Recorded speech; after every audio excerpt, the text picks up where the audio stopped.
¿Cómo ha tomado este pedido del fiscal Como Stornelli? parte de la campaña política del PRO para estas elecciones. Estamos enfrentando un sistema mafioso. Entonces, por donde vos vas, te traban. Ven una derrota fenomenal electoral en octubre y en agosto. Están trabajando sobre la persecución a nosotros. Debido, usted termina preso. Y yo voy a hacer que usted cumpla todo el periodo de la ley. Le hacen el libreto y bueno, la justicia lamentablemente en algunos sectores lo toman muy cejadamente, fundamentalmente la diputada Carrión. Usted va a estar por lo menos 30 años preso. Se lo aseguro. La que se encarga probablemente de difamarnos, de calumniarnos, de acusarnos de delitos que no cometimos. En parte, como en este caso, porque no pudimos haberlo cometido, porque fácticamente no interveníamos en esa operación. El fiscal Carlos Stornelli pidió su desafuero. Queremos saber la verdad, queremos que la justicia avance. Nosotros somos personas responsables. El Poder Judicial desde diciembre de 2015 es independiente. Dijo Mazón, ¿no? Estoy esperando que Massa hable del tiempo en que él fue jefe de Julio Debido. Que se lo pregunten a Graciela Ocaña, que fue 6 años compañera de gabinete, o que se lo pregunten a el primo o al padre del presidente. ¿A Debido habría que sacarlo de la Cámara de Diputados? Yo creo que sí, pero siempre por los métodos Sí, por supuesto. institucionales. El oficialismo quiere avanzar directamente sobre la expulsión de Debido. Y Debido ya presentó esta mañana un escrito declarándose como víctima de una persecución. Algunos están planteando la expulsión del diputado Julio Debido. Yo creo que lo que tenemos que dar por iniciado es el proceso de exclusión por causal de indignidad. Espero que no se diga que además la Cámara de Diputados no cumplió con la Constitución Nacional. Esta es la fábrica de pobres que construyó el PJ y que continuó Cristina, que va a desarmar Cambiemos. Nada más, señor presidente. Por eso pido la expulsión. Se pretenden erigirse como reyes de la moral, fábricas de pobreza. Ustedes son los que aprobaron el pacto con los fondos buitres. Nunca dejé de decirle cajero. Es más, no le decía que se había enriquecido, porque como él dijo, yo cumplía órdenes. Se enriqueció después. Hablan de los delitos ajenos, de los delitos del kirchnerismo y no de los propios. Ustedes también son socios de Odebrecht. Vamos a citar al diputado Debido para que concurra el próximo martes a las 12 y ese día, después de escucharlo al diputado Debido, dictaminaremos. Hay muchas maneras de analizar lo que está pasando con Julio Debido, que se ha convertido en el emblema del kirchnerismo. ¿Sí?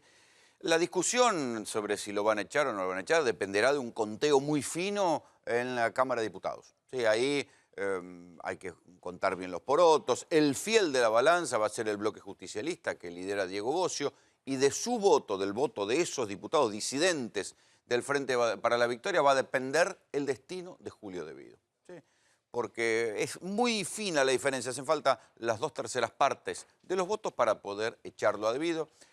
¿Cómo quedó la cosa hoy? Bueno, no firmaron el dictamen, ¿sí?, promoviendo el despido de Debido, que lo echen por inhabilidad moral, porque quieren que Debido venga a defenderse. Hoy no lo quiso hacer, mandó un escrito, hay que ver si va la próxima semana, si la próxima semana no va, van a firmar el dictamen y después se discutirá en el recinto, en el pleno de la Cámara de Diputados, y ahí se votará, se verá quién tiene los votos y quién no los tiene. Esto en cuanto a lo político, o lo que tiene que ver con la Cámara de Diputados y el desafuero.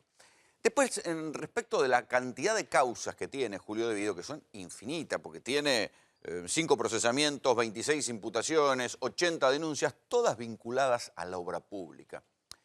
¿Prosperarán en la justicia? Porque, a no engañarse, muchachos, porque todo lo que pasa con Debido, todo lo que vaya a pasar con Debido, va a depender mucho de los vaivenes políticos, y casi todas las causas van a tener destino de Corte Suprema, más allá de que en el medio, por alguna de esas vueltas de la vida, lo puedan meter preso. Todas van a terminar discutiéndose en la Corte Suprema. ¿Por qué?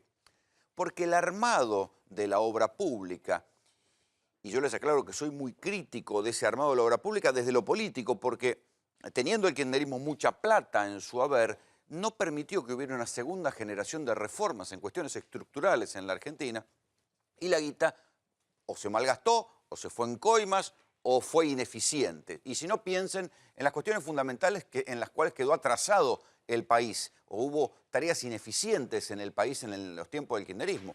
La vivienda, el déficit de vivienda y las viviendas sociales vergonzosas que se hicieron en la mayor parte del país, con sobreprecio, mal terminada, con techos que se caían, con declives. Los trenes. Nunca se llegó a construir un tren en la Argentina y de última tuvieron que salir a comprar de apuro los trenes a China una vez que perdieron las elecciones del 2013 por el papelón de la tragedia de Once. Las rutas, la cantidad de rutas que tenían que ser autopistas y eran mano y contramano y había una epidemia de accidentes de tránsito en ruta por la cantidad de camiones que transportaban soja y cereales y después le echaban la culpa a los conductores. El petróleo y el gas, el déficit energético por mala administración de los recursos de petróleo y gas. Hablando de gas, los buques metaneros. En cualquier momento va a aparecer un informe sobre la cantidad de dinero malgastado, por decirle de alguna manera leve, en compras de gas y de barcos de gas licuado que entraban a la Argentina. Y les doy un detalle de color solamente. En Bahía Blanca nomás había 3 remolcadores, sin embargo, el Estado estúpido terminaba pagando por 5 remolcadores, ¿para beneficio de quién? Del Caballo Suárez, el sindicalista del SOMBU, que terminó preso. La electricidad, toda la epidemia de corte de luz que hubo porque ni estatizaban las eléctricas, ni las obligaban a las eléctricas que cumplan, ni subían las tarifas, y hubo cantidad de cortes de luz en la Argentina. O sea que hubo una ineficiencia en buena parte de las áreas que manejó Devido. Pero esa ineficiencia, criticable políticamente, se puede traducir, se va a terminar en una condena penal. Y ahí es donde yo les digo, muchachos, ojo con esto. Porque era un esquema muy bien armado. Cuenta la leyenda que el que arma el esquema para que Devido nunca firmara nada, porque esta es la otra cosa interesante, Devido no firmaba. Los que firmaban eran los que estaban abajo, o los gobernadores, o los intendentes. ¿Sí? Ese esquema, cuenta la leyenda, lo armó Roberto Dromi, que es el genial, y el genial va entre muchas comillas, especialista en derecho administrativo, que fue ministro de Obras Públicas del gobierno de Menem y que fue el arquitecto de las privatizaciones de los 90. Ese mismo Dromi, el que diseñó las privatizaciones en los 90, la parte jurídica por lo menos, es el que, cuenta la leyenda, insisto, porque nunca se mostraron en público, asesoró a Devido y al esquema del kirchnerismo para que los contratos de obra pública con sobreprecios no se le volvieran en contra en la justicia federal. ¿Cómo era este esquema? Bueno, no firmaban. Entonces, las obras públicas se decidían, iban al presupuesto, se aprobaban en ambas cámaras, se aprobaba el presupuesto, se decidía que se hacía tal o cual obra pública, y a partir de ahí lo que había era un esquema muy complicado por el cual el que pagaba el anticipo de la obra pública era en general el intendente que había recibido la obra, o el gobernador, o los dos, y ese primer anticipo de obra pública era lo que después volvía como retorno en facturas truchas, lo que se descubrió en el esquema Lázaro Báez y lo que está analizándose en la justicia federal, o por lo menos esta es la hipótesis de trabajo con la que labura la justicia federal, que el anticipo de obra, la primera cuota de la obra pública, después se gastaba, ese dinero se gastaba en facturas truchas y volvía a manera de coimas a los diferentes funcionarios. El problema ahí es que no solamente ese dinero iba para el Poder Ejecutivo, iba para toda la escala de la política. O sea que de esos sobreprecios mordían los gobernadores, los intendentes, los funcionarios y una cadena de la felicidad donde mordían todos y obviamente las empresas que son las que cobraban y recibían el sobreprecio. En ese esquema, Devido no firmaba. Entonces, Devido, ¿qué es lo que dice? Y ustedes lo habrán escuchado en los pasillos del Congreso, decir, yo no firmé nada. Yo no firmé nada. Yo cumplía órdenes de lo que se decidía desde el Estado Nacional. Ese esquema o esa caja de la política no iba necesariamente para Devido, para José López o para los funcionarios. Era una cadena de felicidad, era una cadena de guita que se repartía entre todos. En el esquema, por ejemplo, de la causa Sueños Compartidos de los Joclender, ahí quedó bien evidente, fueron los funcionarios del esquema de José López y de todos estos los que terminaron procesados, pero los gobernadores y los intendentes zafaron. ¿Por qué zafaron los gobernadores y los intendentes? Si eran también ellos firmaban. Bueno, esto es lo que va a tener que definir la justicia.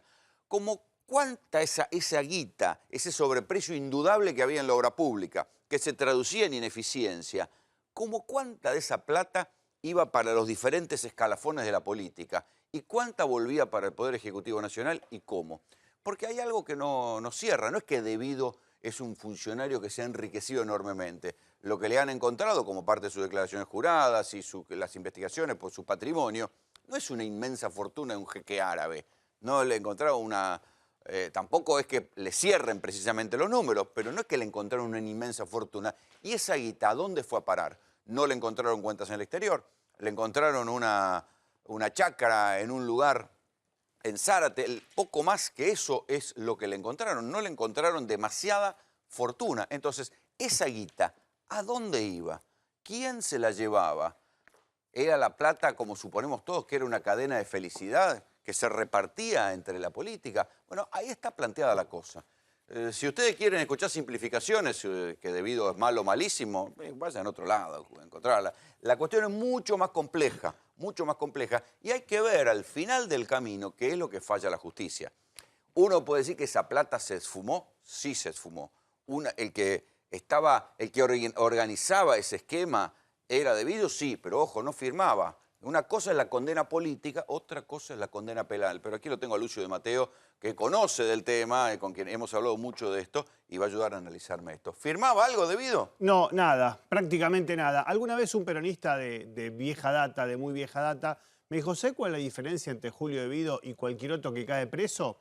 Que Julio Devido tuvo de arquitecto legal a Roberto Dromi. O sea que no es un mito urbano que lo tenía Dromi de asesor. Absolutamente no es ningún mito urbano. De hecho, Roberto Dromi, en su larga carrera como abogado de prestigio en la Argentina, ha sido el ideólogo de las privatizaciones, recordemos el proceso de la década del 90, y ha sido el ideólogo de las estatizaciones. Con lo cual, en la época exactamente, con lo cual es gente muy pragmática. Y los Kirchner también eran gente muy pragmática, que detestaban el menemismo en los 90, en los discursos públicos, pero el gran arquitecto de las privatizaciones, emblema de los 90, que era Roberto Dromi, trabajaba en el ministerio por excelencia de la pingüinera, porque recuerden, y acordate vos, Lucio, también, que cuando asume Néstor Kirchner, lo primero que hace, le recorta brutalmente el ministerio a Roberto Labaña, que era el ministro más prestigioso, que hereda del dualdismo, que lo tiene que... O sea, Dualde le fuerza a que mantenga a Roberto Labaña y Kirchner acepta porque eso le permite llegar segundo a las elecciones, porque si no llegaba tercero detrás de López Murphy en las encuestas.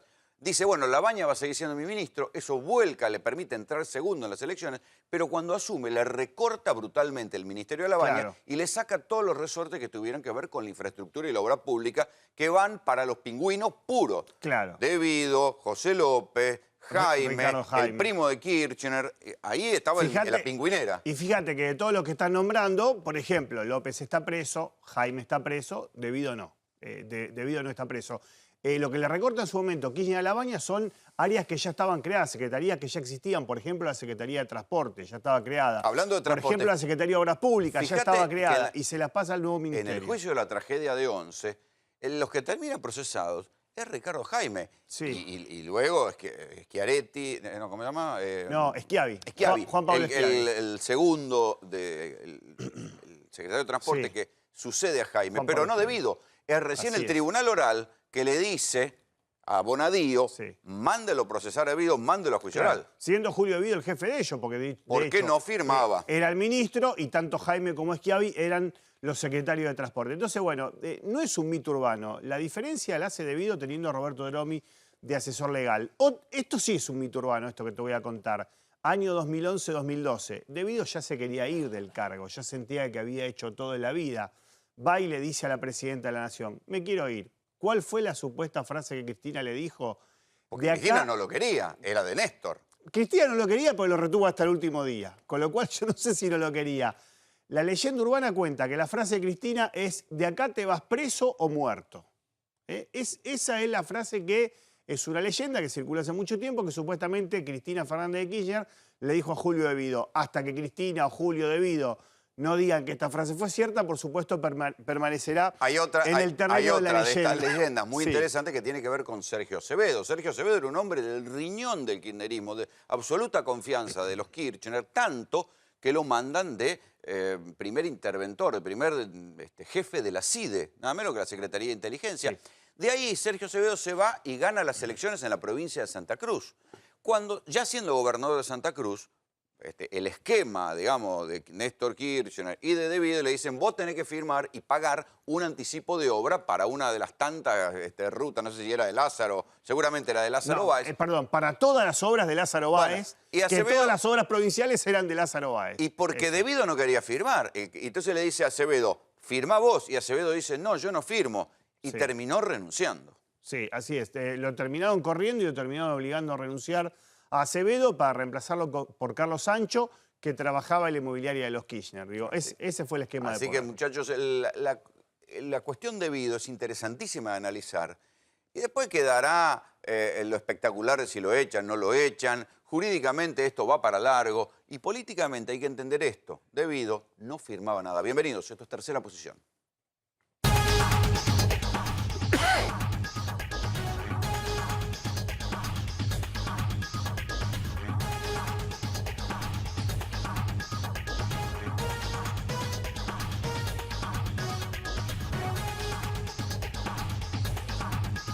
La información es de último momento. En verdad se conoció durante la tarde y es uno de esos datos, no digo malditos, pero incómodos para el gobierno y tiene que ver con el laburo, con el empleo. Juan Enrique tiene los números porque lo que sucedió es que algo en lo cual insiste mucho el gobierno, que se está generando empleo, que hay brotes verdes, que hay laburo y qué sé yo, no es tan así, o por lo menos las estadísticas oficiales del INDEC demuestran que el empleo está estancado, Juan. Buenas noches, Rolando. Sí, exactamente. Eso lo que dice el informe del INDEC, que el empleo o la creación de empleo está estancada. ¿Por qué? Dice que en el primer trimestre se creó un 0,3% más que en el primer trimestre del año 2016. Pero este informe del INDEC junta un análisis de la encuesta permanente de hogares y del SIPA, del Sistema Integrado de Jubilaciones y Pensiones argentino. Esa conjunción de ese análisis muestra claramente e ingresa en ese análisis el empleo informal. Si se crearon un 0,3%, que eso es estar prácticamente estancado,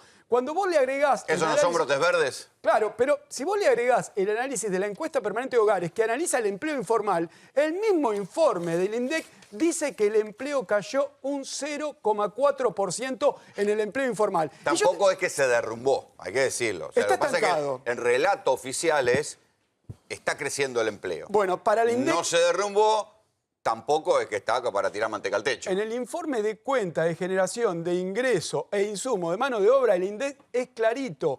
El empleo está estancado. Y mirá, te traje acá a dos trabajadores, Carl y Lenin, que trabajan en la planta nuclear. Yo le quiero poner un poco de simpatía, realmente es preocupante el tema. Acá en la planta nuclear no trabajan porque en Antucha echaron un montón de gente, amigo. No, pero ellos trabajan en la planta, trabajan en la planta nuclear que envía satélites al espacio. ¿Te suena, no? Bueno, trabajan ahí estos muchachos y están preocupados. Estos datos, que dieron mucho que hablar en estos días, son los datos del SIPA, del Sistema Integrado de Pensiones Argentino. Mirá, empleo privado. Vemos que crece, son datos oficiales y acá está el tema. Mirá, el análisis del INDEC está exactamente acá. 2015-2016. Mirá la caída, 50.000 puestos. Lo que habla el INDEC es el primer trimestre, enero, febrero y marzo. A esta fecha, en teoría para el INDEC creció un 0,3%. Es real. De 6.200.000 a 6.240.000 creció un 0,3%. Ahora, también la realidad tiene que ver con el empleo público, Roló. El empleo público muestra una caída en el primer trimestre. Por eso, si vos ves estos números, vos decís, bueno, pero ¿creció un 0,3%?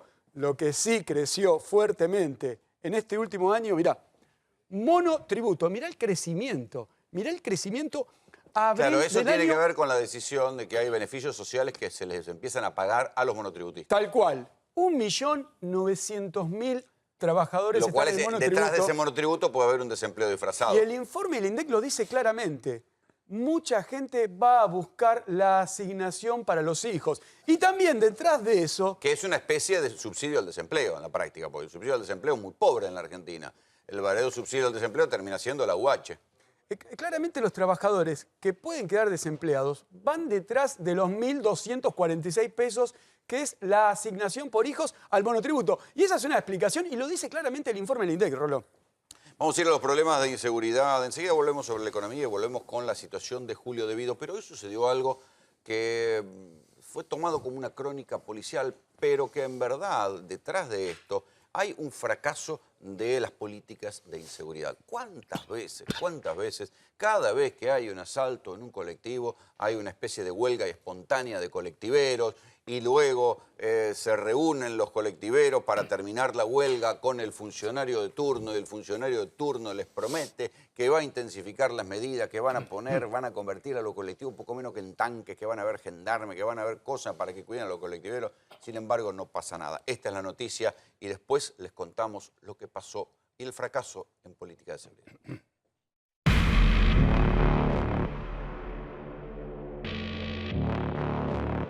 Dos delincuentes intentaron asaltar a los más de 20 pasajeros que viajaban en este colectivo de la línea 194. A bordo también una mujer policía vestida de civil que luego del enfrentamiento mató a uno de los ladrones e hirió al otro. Afortunadamente, el resto de los pasajeros resultaron ilesos.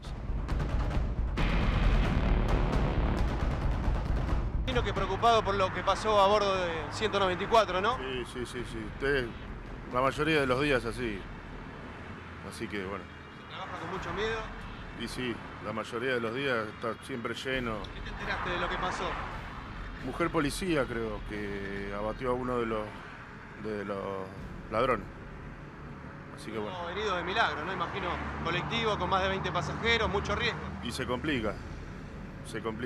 Lo que pasa es que a otra no le queda, porque ahora ellos no piensan en nada. Es ella o todos. Ocurrió todo cerca de las 4 de la madrugada, aquí en la localidad bonaerense de Martínez, sobre la colectora de la Panamericana a la altura de la calle Edison, donde hubo pánico, tiros y también muerte.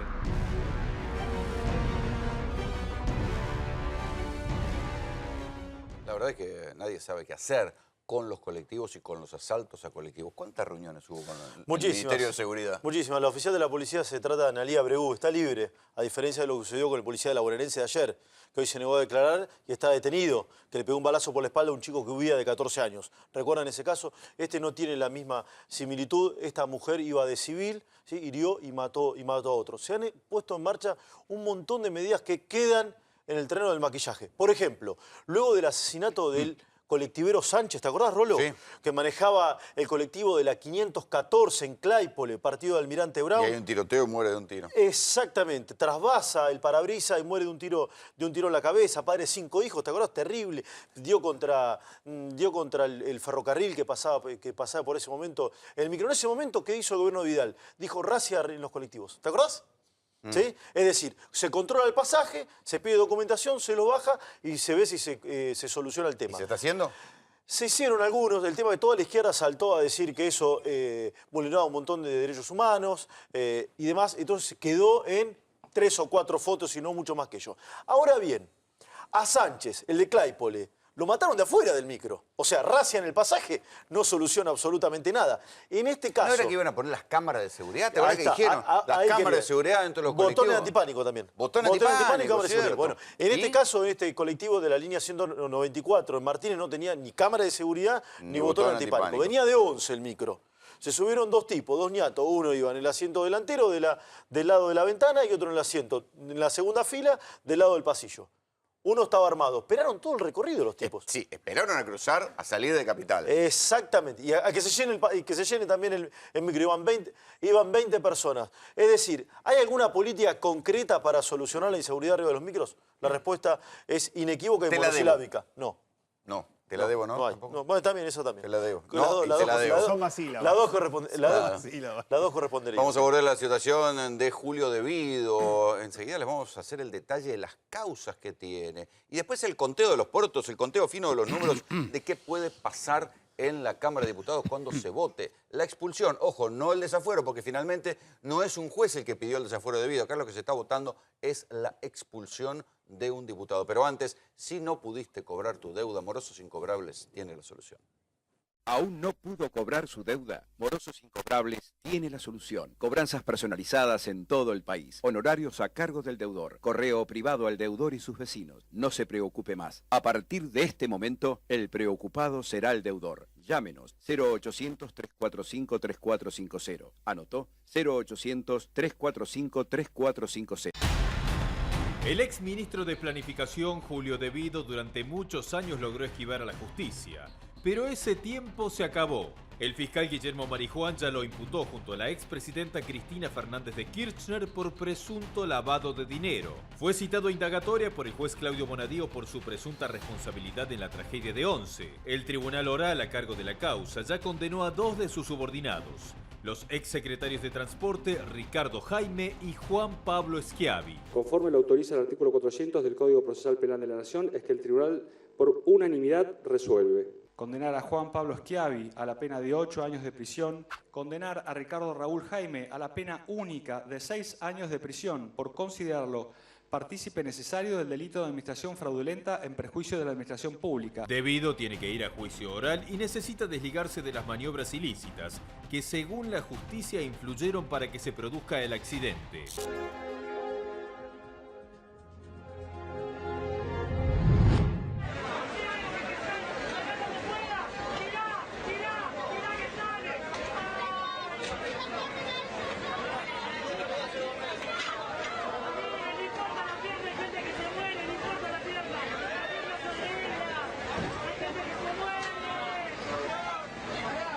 También quedó procesado por irregularidades en la compra de trenes usados a España y Portugal por 102 millones de euros, la causa por la que metieron preso a Ricardo Jaime. ¡Devuelve la plata, ladrón! ¡Ladrón, devuelve la plata! ¡Ladrón! ¡Ladrón! ¡Ladrón!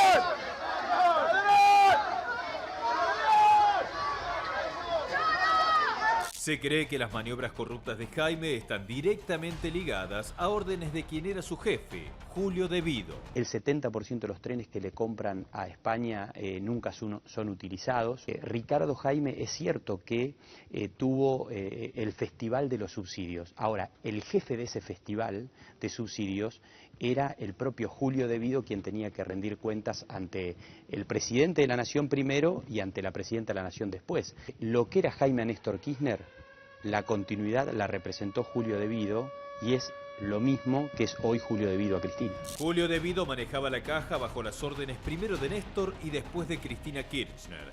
Es el epicentro de muchas causas. Ahora lo citaron a indagatoria por la asignación de subsidios para el gasoil de colectivos. Se descubrió que las empresas declaraban más kilómetros recorridos que los reales y así cobraban subsidios de más que no les correspondían.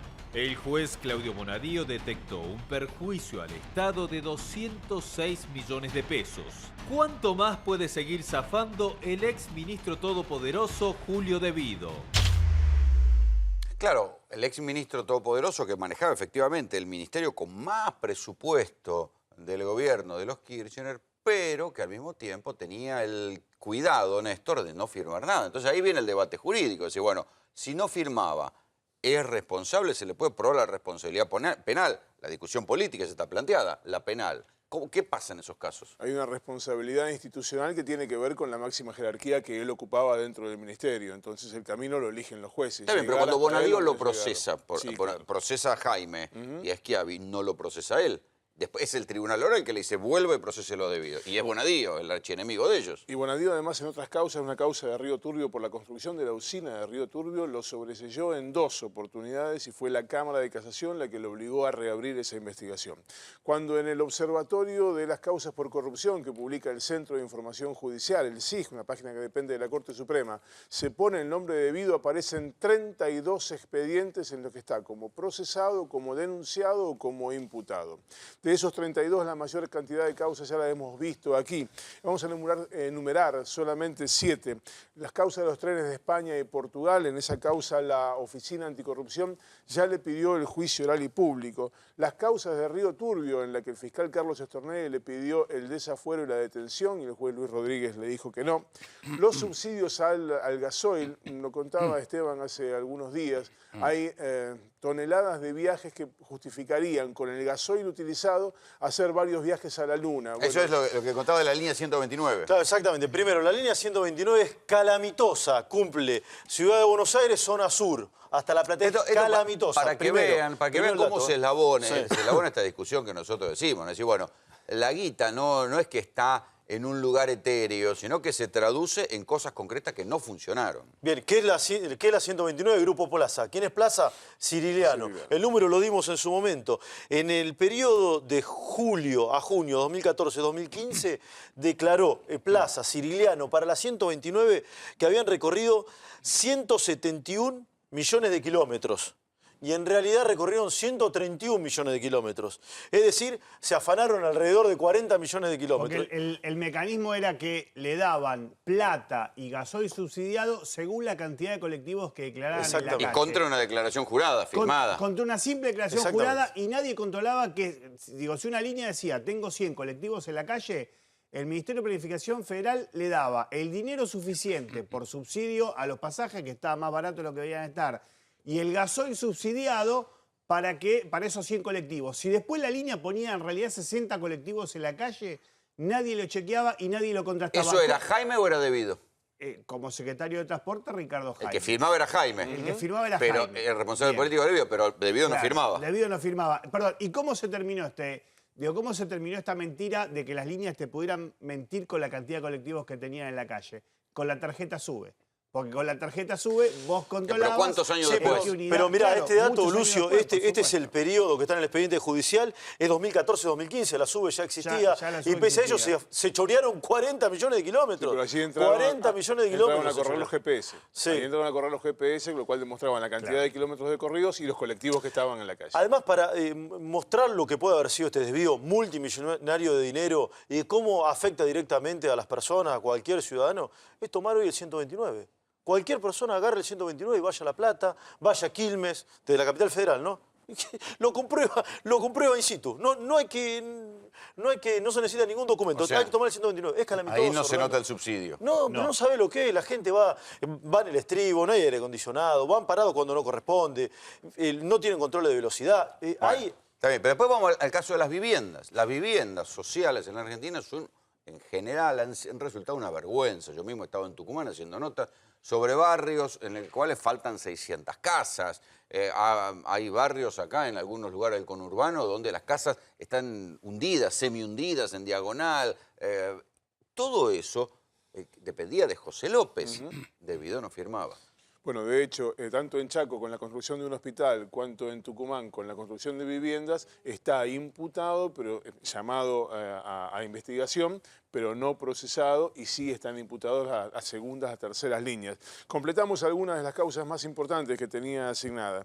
Debido a estar procesado junto a la expresidenta Cristina Fernández de Kirchner, la causa por el direccionamiento, el presunto direccionamiento de la obra pública, es la causa en la que el Corrini dictó el segundo procesamiento como jefa de asociación ilícita de la expresidenta. En el primer tema en que se junta el anterior con el actual gobierno es en el soterramiento del Sarmiento. Debido también está imputado allí.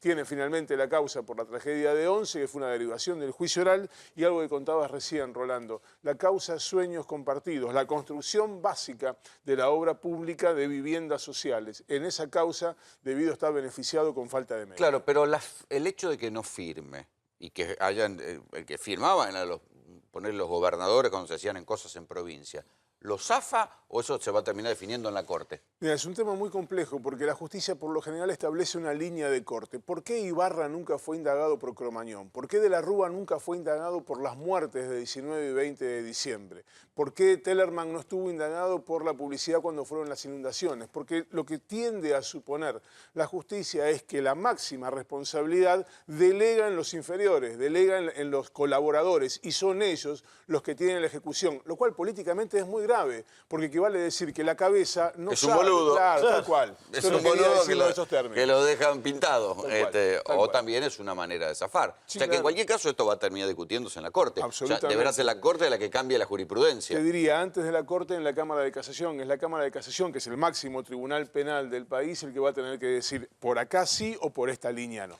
Claudio Cátiz es justamente abogado y le quiero preguntar... antes de que la justicia avance en los expedientes contra debido, ¿es pertinente echarlo? ¿Está bien armado la posibilidad de que lo expulsen de la Cámara de Diputados? ¿Cómo lo ves vos? Lo ideal sería que renunciara directamente a la banca y se sometiera a la justicia. A eso es lo que debería hacer. ¿Vos decías que estaba esta posibilidad? Mira, hoy se rumoreó durante todo el día que podía renunciar, porque vamos a la frialdad de los números, después hagamos todo el análisis político que se quiere. El número mágico hoy es 86, 86, que son lo que necesita el Frente para la Victoria, el kirchnerismo, poner el nombre que quiera al partido, para que Debido no sea expulsado. Sí, ¿Y no tiene 90 y pico diputados? Tiene 70 hoy, tiene 70, tiene 3 aliados. Hay que ver qué hace la izquierda. Sí, porque la izquierda dice... No, sí, la izquierda vota para que lo desaforarlos no, pero desaforarlos sí, echarlo no. Pero hoy está en 73, está lejos. Sí. Está lejos. A menos que todavía funcione la chequera para comprar algunas voluntades. Ya no queda. Algún resto no todavía queda. Eso es cuando estás en el poder. Por eso, que cuando- funcione ¿de qué lado? ¿Para juntar en la los oposición, 86 no. para zafarlo o para juntar los chequera está del necesarios otro para lado. echarlo? Del otro lado alcanza y sobra, porque Ajá. con 172 estaría expulsado, ¿no es cierto? Ahora, lo correcto... Hay que ver qué pasa con el bloque justicialista, que todavía no tiene decisión tomada. O sea, el bloque de Diego El bloque Bocio, que conduce Diego Bocio. de gente de Randazzo. Sí. Sí, a ver, los diputados que están ligados a los gobernadores del peronismo tradicional, hoy no tiene posición tomada. Y hay que ver lo que Sí. pegan el faltazo. Sí, y está También. el hijo de Estela Carlotto, Accidentalmente Remo también. Carlotto, también ahí que tiene una posición como que, y no sé. Ambivalente. Sí, medio ambivalente, ojo. También Alfonsín tuvo una posición medio ambivalente. Criterioso el Alfonsín, porque dijo, Debido no está condenado. Ahora, Votemos el desafuero, pero no lo echemos, porque no está condenado ¿Me todavía. dejas aclarar un tema que Sí. es fundamental? Digo, tiene mucha pinta de ser una cuestión política, porque todo lo que quieren hacer con Debido, investigarlo, indagarlo, Claro, puede llamarlo ser. a prestar declaración, allanarle la morada si es que él no está en su casa, procesarlo, embargarlo y hasta dictarle la prisión preventiva, lo pueden hacer siendo diputado. Lo único que no se Y hasta puede ahora hacer... lo hicieron. Hasta ahora lo hicieron. Claro. De hecho, Debido está procesado y embargado. Lo único que no se puede hacer es detenerlo. Para eso es necesario el desafuero. Pero no hace falta expulsarlo. Exacto. Para investigar Lo a que Debido pasa es que es no un hace golpe falta de que- efecto en la campaña Por eso electoral digo, del es una carajo. cuestión política, claro. Claro. Bueno, pero la Cámara de Diputados, desde la democracia, ha expulsado así a Eduardo Varela Cid. ¿Se acuerdan de Sí, Varela Cid? claro. ¿Se acuerdan de la diputada Godoy? Esa fue por nosotros. Ah, Esa, bueno. que dijo que por una cámara oculta, en un programa que yo hacía Punto Es- Doc, dijo que no sabía que había que matar a todos los periodistas con una ráfaga ametralladora. Muy Ese bien, fuimos nosotros. bien. Caramba. Bueno, ¿y de Ángel Luque?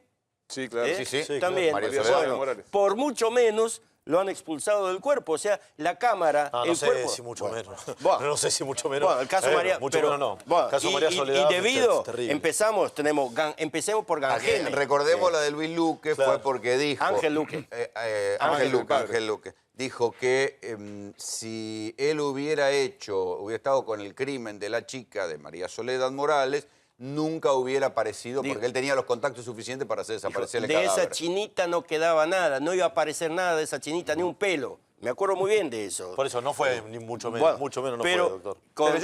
Pero yo no recuerdo después si él termina condenado en el caso, ¿no? No, El padre no, el diputado de ninguna no, manera. fue expulsado, fue excluido del cuerpo. Que fue condenado fue Patti. A Patti lo echaron, Claro. no lo dejaron asumir en realidad. Ni siquiera no lo dejaron asumir a Luis Bussi. Patti. ¿Bussi padre? Bussi padre asumió. Es más, Bussi padre fue legislador. Yo no recuerdo puntualmente si hubo un... Pero después fue excluido cuando quedó firme la condena, antes no. Sin embargo, Luis Patti, que tuvo más de 400.000 votos en la provincia de Buenos Aires, no lo dejaron asumir por el argumento de la indignidad moral que le atribuyen en ese momento y no Ese tenía que siquiera... había sido intendente. Sí, de Escobar, y no tenía condena firme siquiera. Un detalle con el artículo 66, porque digo, lo que proponían hoy en la Comisión de Juicio Político es echarlo de acuerdo al artículo 66 de la Constitución Nacional. El artículo 66 dice, cada Cámara hará su reglamento, con 2/3 de votos podrá corregir a cualquiera de sus miembros por desorden de conducta o removerlo por inhabilidad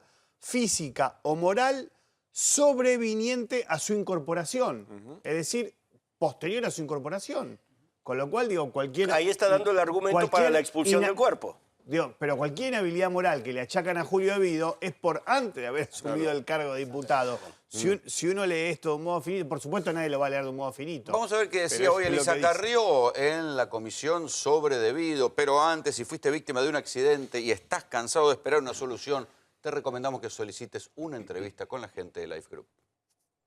Si fue víctima de un siniestro, contáctese de forma urgente con Life Group, la única empresa en Argentina con 30 años de trayectoria ininterrumpida en la resolución de siniestros. Contáctese al 4373-4499.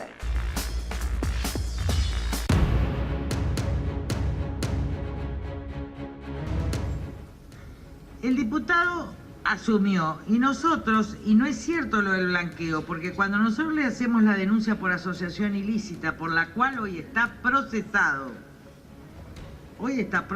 por asociación ilícita, junto con Cristina en el expediente Ercolini, es nuestra causa del 2008, pero nuestro informe sobre la vialidad es de marzo del 2004. Yo nunca dejé de decirle cajero, es más, no le decía que se había enriquecido, porque como él dijo, yo cumplía órdenes.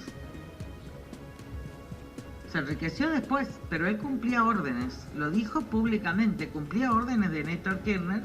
Y cuando él se quiere ir, que viene Cristina, le dice, no, vos te quedás porque es el único... ¿Por qué digo cuídenlo? Se lo digo bien.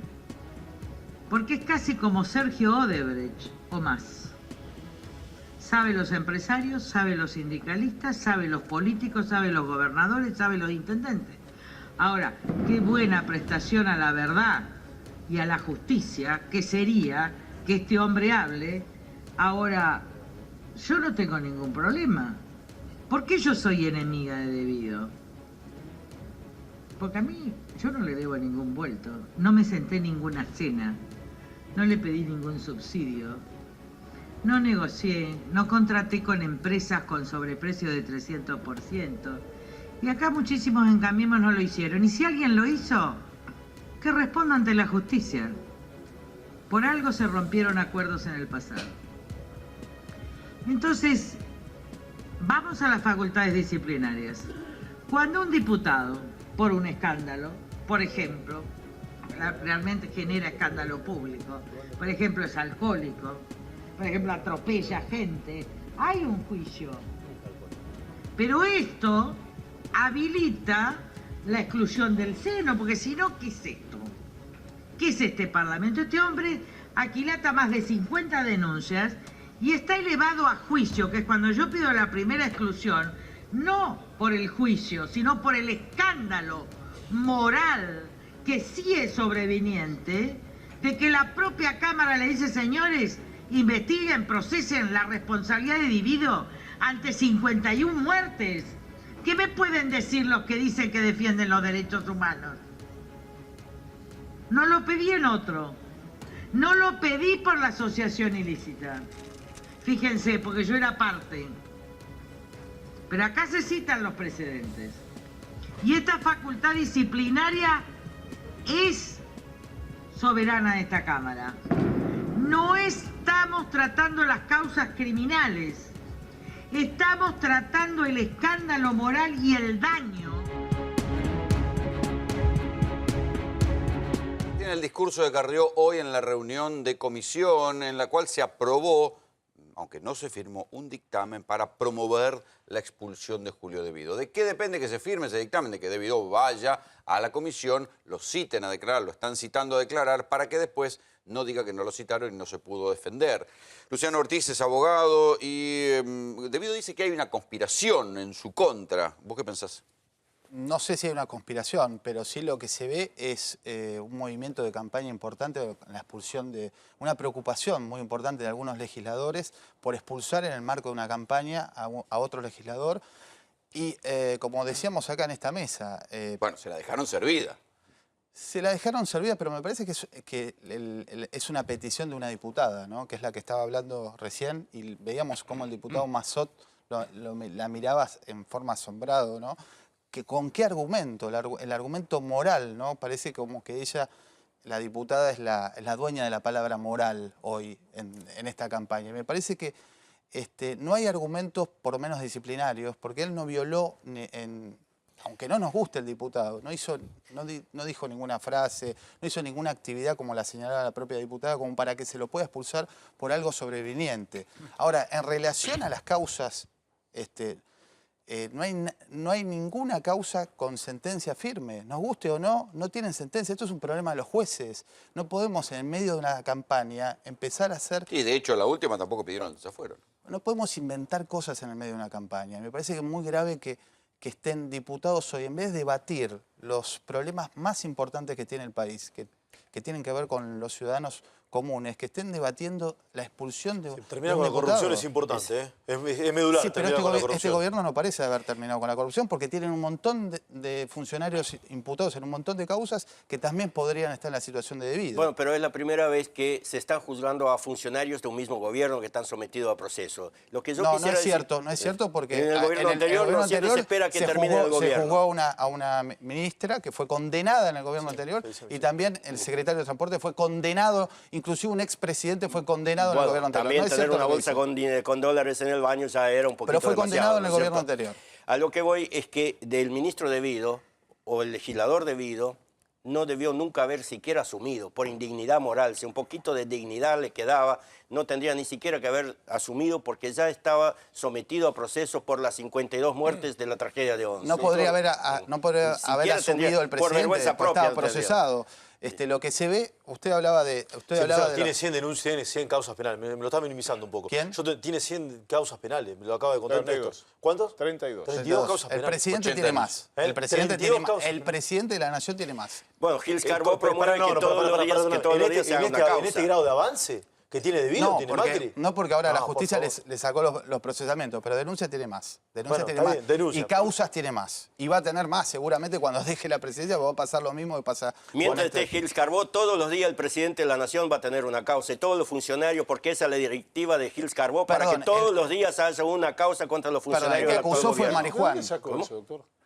¿Dónde sacó eso? Es Vox Populi eso. Perdón, es Vox Populi, todos los medios lo dicen, pero por supuesto que te lo puedo traer. Justamente es interesante cómo se trae ahora el tema de Gils Carbó. Como ven que no puede avanzar, ahora viene debido. A ver qué tema de campaña. Gils Carbó, cabe recordar que acá está Marijuán actuando. Así que, ¿qué tiene que ver Gils Carbó? Si Marijuán es el que está pidiendo la detención, el procesamiento, el avance de las causas. ¿Qué tiene que ver Gils Carbó? No tiene nada que ver.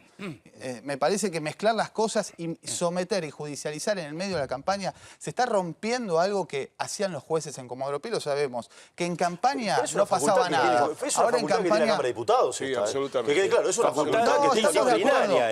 Me parece que está mezclando las cosas. Puede ser que sea un tema que a menos de un mes de la selección, está todo bien. Pero es una facultad indelegable de la Cámara. Estamos de acuerdo. Y el artículo 66 es clarísimo. Pero no va a avanzar, y no es cierto que hay un solo proyecto que se le carrió. Hay 4 proyectos que se presentaron hoy. Porque de hecho uno fue de Massa. Claro, exactamente. Y Massa fue el que dijo, no lo rajemos todavía, porque estaba al horno hoy, ¿eh? Vamos a escucharlo. Yo estoy de acuerdo con lo que vos decís, es facultad propia de la... Hasta se le garantiza el derecho a defensa para que no diga el día de mañana que no tuvo la oportunidad para defenderse. Vos decías, Néstor, que si no iba a defenderse era... Al otro día estaba en tribunales. Ante cualquier escenario de expulsión, al día siguiente los espero en tribunales, porque obviamente es una cuestión para judicializar y para llegar hasta la Corte Suprema de Justicia, en tiempos bíblicos, muy futuros, claro. Por lo tanto, no va a tener ningún efecto. Esto es como los fueros. La discusión que teníamos hace 2 semanas de los fueros. Que sí, que lo sacamos, que votamos todo por sacarlo. No tiene ningún efecto. Si no hay ningún llamamiento judicial al diputado, al legislador, al senador, no existe en el tema de los fueros. Ponemos a discutir el sexo de los ángeles, me parece. La que defendió hoy a Julio Debido, la portavoz de la defensa de parte del Frente para la Victoria, fue Diana Conti.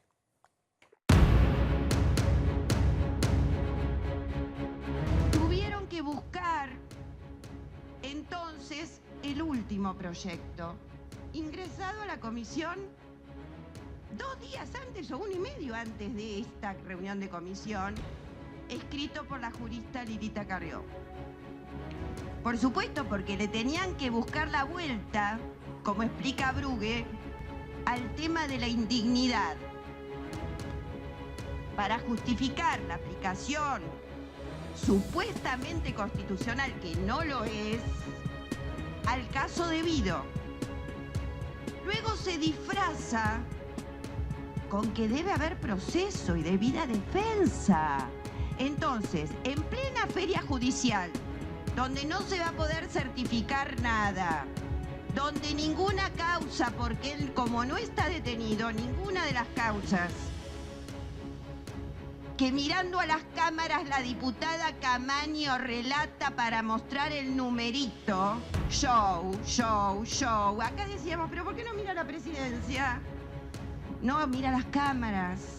Porque no quiere ser corrupta. No le da debido el derecho que como senadora le di a su marido, el senador Barrio Nuevo. No le da el derecho. ¿Creen que con una sentencia de expulsión ya tomada, orquestada y pactada entre el Frente Renovador y Cambiemos, porque disfracen a esto de un proceso, quedando en cuarto intermedio para el martes que viene, le quieren mostrar a la opinión pública que son legales? Ahora, con los votos del Frente Renovador y Cambiemos no alcanza. No, no alcanza, pero hay que ver, vuelvo con lo mismo. 86 necesita el Frente para la Victoria. Tiene 73, 76. Son los miembros presentes, no los miembros totales. Las 2/3 partes, los miembros presentes. ¿No será que alguno pegue el faltazo?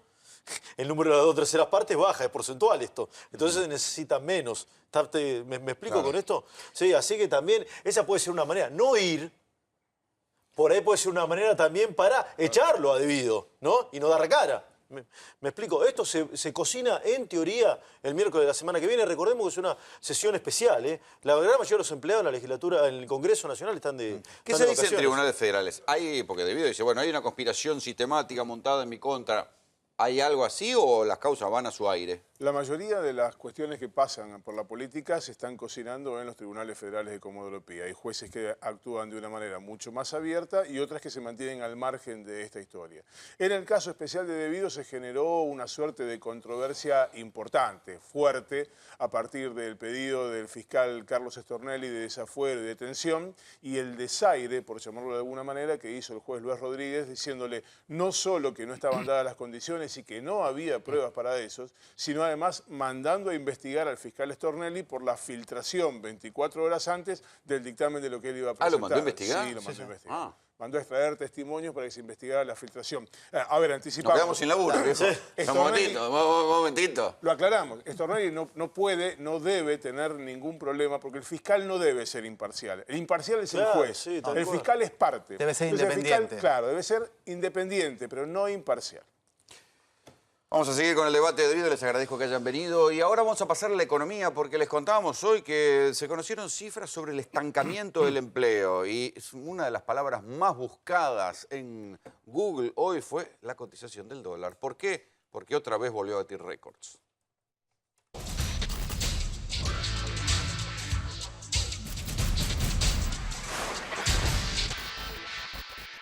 Un modelo con un dólar barato y con cierto grado de apertura económica arma una bomba de tiempo en el futuro. ¿Cómo podés desactivar esa bomba de tiempo?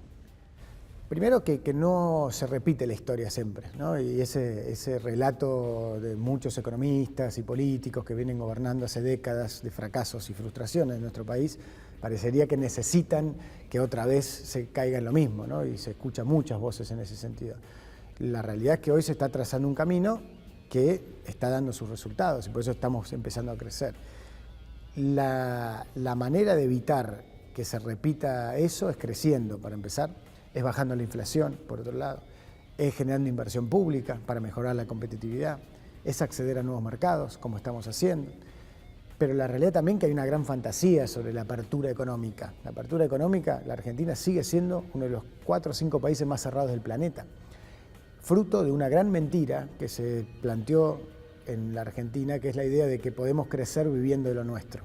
Bueno, en eso consiste el cambio de modelo económico, digamos, que era la decisión de vivir de lo nuestro, como decía Aldo Ferrer, a pasar a otro esquema. A pasar a exportar orgullosamente lo nuestro e integrarnos al mundo. Ahora, esa integración, a diferencia de lo que ocurre en otros tiempos nuestros, la queremos hacer de manera inteligente. Y para eso también hay gradualismo. Nosotros estamos trabajando en la reconversión productiva de aquellos sectores que pueden ser más vulnerables a la apertura de las importaciones. Vamos cambiando la mentalidad, vamos a generar la riqueza para poder salir de la pobreza y la desigualdad. Ayer estuve con el jefe de gabinete, Marcos Peña, y este es un fragmento de la entrevista que tuve con él, una larga entrevista, donde él obviamente veía el vaso medio lleno, pero ¿Hasta qué punto algunos indicios de la economía están diciendo que hay señales o luces amarillas que se están encendiendo en el cambio de modelo económico? Se lo voy a preguntar a Roberto Kachanowski, es economista. ¿Qué tal? Dólar hoy casi Sí. 18 y el empleo estancado, cuando el gobierno insiste en que se está generando empleo. ¿Cómo Sí, que en realidad... nos ponemos a poner de acuerdo en algo? No, a ver, cada uno maneja... Hay tres tipos de mentiras. La mentira lisiciana, la mentira piadosa y las estadísticas. Uno con las estadísticas dice lo que pero quiere. viste que Claro, hoy por hoy todo el mundo miente con una estadística en la mano. Y sí, Está yo te buenísimo. puedo decir, aumentó de 1 a 2 es el 100%. Y sí. ese es 100%. Ahora, si promedio 5 es otra historia. Pero tratando, o sea, ahí en Pongamos el tema un de poco los sentido números... común. Sí, digamos, dejemos el dólar un segundo. Vayamos al empleo, estaba viendo los gráficos que mostraban antes. Hoy justamente estaba preparando el informe para los clientes y estaba viendo los números estos. Y crece lo que crece. Es mucho el trabajo del monotributo, que lo mostraban, pero sobre todo el monotributo social. Hay dos monotributos, el monotributista común y el jardinero que trabaja en claro. diferentes casas. Si uno mira el monotributo social, ese crece. Yo tomo noviembre, que fue cuando dejó el último mes el kirchnerismo, y voy comparando desde el punto de partida, digamos, ¿no? Y ahí da como un 10% de aumento el monotributo social. Después el monotributo Corregime, sube. ¿no es un subsidio de desempleo encubierto? Es un trabajo para sobrevivir, vamos a ponerlo de esta forma. Sí, o sea, el monotributista Pero social... ¿se puede considerar un laburo en blanco eso? El Es tipo lo le que hace hay, está pagar bien. 2 mangos. A ver, no es informal, le das un monotributo que es mucho más barato, pero la calidad de empleo que se está generando no es buena. Si vos mirás, sector privado, o sea, empleados en el sector privado, en blanco obviamente, eso varió muy poco, casi no se movió, 0,8 abajo, digamos, démosle por empate. Sube un poquito el empleo público, comparando con noviembre, no contra diciembre, porque el cuadro estaba contra diciembre, yo comparé contra noviembre, y después lo que te sube mucho es monotributo y monotributo social. Eso te está mostrando, de alguna manera, que la economía no está creciendo al ritmo que tiene que crecer. Que esa era una de las críticas del propio Macri, que mucho insistió en campaña, esta es una economía que hace 4 años no genera empleo. Lo privado. cual era cierto lo que él decía. Pero era se cierto. mantiene los 2 primeros años de gobierno. Pero se mantiene porque no generaron el flujo de inversiones que ellos esperaron que se iba a producir solamente porque no iba a estar más el kirchnerismo, sacaban el cepo y Macri se sentaba y cambiaba las expectativas. También hay que decir, con algo de honestidad intelectual, que tampoco es un panorama apocalíptico que se derrumbó el empleo. No, lo que estamos diciendo es... Se perdieron puestos industriales, se generaron otros, Claro, porque en servicios. realidad si lo empezás a separar después, empezás a mirar por rubro, construcción recuperó un poco, industria sigue perdiendo. O sea, hay de todo, ¿viste? Depende del que te esté mirando, te va a decir yo no, yo sí. Pero si uno toma el número global, lo que ve es que el nivel de actividad que se está recuperando suavemente es muy lento. Y la calidad del trabajo que se está generando no es la que uno espera. ¿Se condice con la euforia que demuestra el gobierno en campaña? El gobierno tiene que mostrar, obviamente, que los números son buenos, ¿sí? Tiene que hacer su propio relato. Siempre tenemos que recordar de dónde venimos, porque, ojo, también uno dice, bueno, está bien, pasó 1 año y medio, pero ojo que el lío que te dejaron fue fenomenal. Ahora, ellos lo que deberían ahora estar haciendo, que de acá a octubre, olvídate, no van a hacer nada.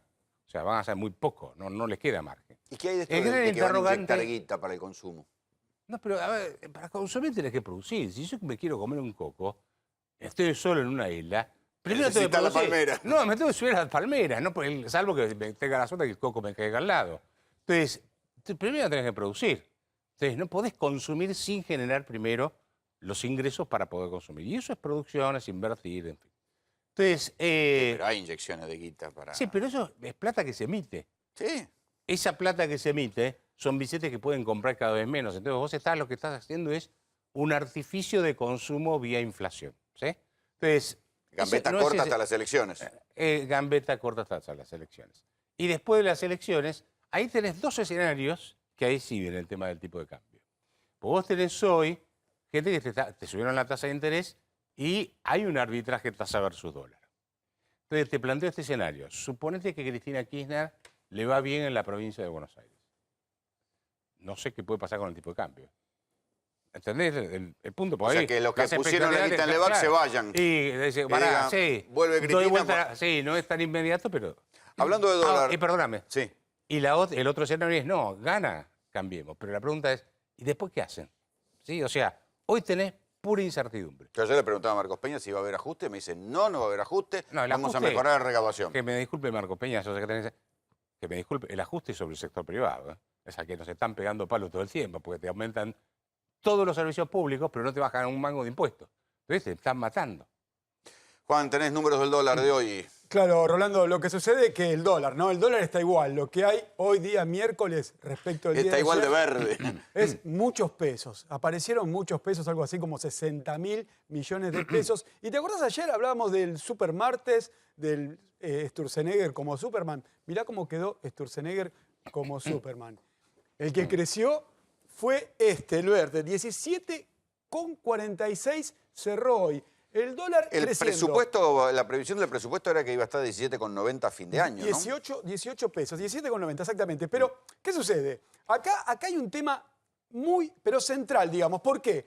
Porque este número, que es la tasa de interés que convalidó el Banco Central ayer, que seguramente irá creciendo en el mercado secundario, si una empresa tiene que pagarle a un proveedor, dice, no, pongo la guita en el banco y el proveedor que espere. Por eso se enfría la actividad económica, porque las pymes empiezan a tener los pagos más lejos. ¿Se siente en la cadena de pagos esto? Y está más pesada. El empresario, el que tiene mucho dinero, dice, lo pongo en el banco, que espere, y así se enfría la economía. Y también el que va a invertir, dice, en vez de poner un negocio, la pongo a hacer la tasa. Ahora, el otro problema, que acá conjugo recesión con inflación, es la inflación, mi amigo, ya está, inflación. Signo de pregunta, ¿por qué? Si tenemos está gordo, tu amigo. Y bueno, esto no es nada, Rolo. 21,70. ¿Por qué te digo la inflación está en riesgo? Porque 17,46 es muy probable que una parte comience a pasarse a precios. Ahí se le va a preguntar a Cayano, ¿que se va a pasar a precios? A ver, julio le va a dar más alto el índice de precios. Porque tenés vino la nafta, el aumento la del combustible. nafta, subieron las expensas y obras sociales creo que suben este mes. Si te sube algo el tipo de cambio, es probable que te vaya de nuevo cerca más del 2%, que claro, les está costando dominar la inflación.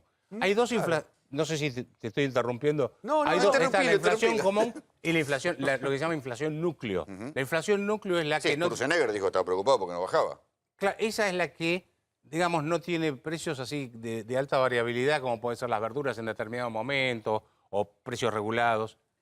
Entonces, esa que compone el 75% de la canasta está clavada en el 1,5, más o menos, en promedio. Te está dando un 1,5. ¿No son números muy parecidos al kirchnerismo?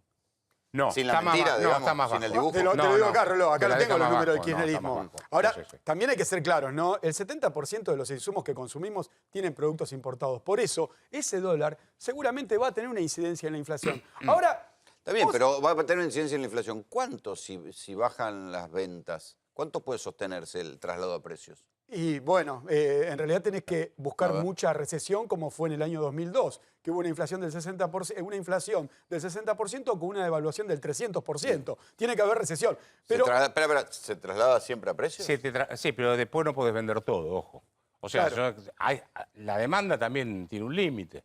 Y yo, como tengo que vender para pagar los sueldos, algo voy a tener que bajar de precios o levantar el pie del acelerador. ¿te llevo al dólar del kirchnerismo, Rolo? Mirá, acércate un poquito, mirá. Año 2008. Año 2008.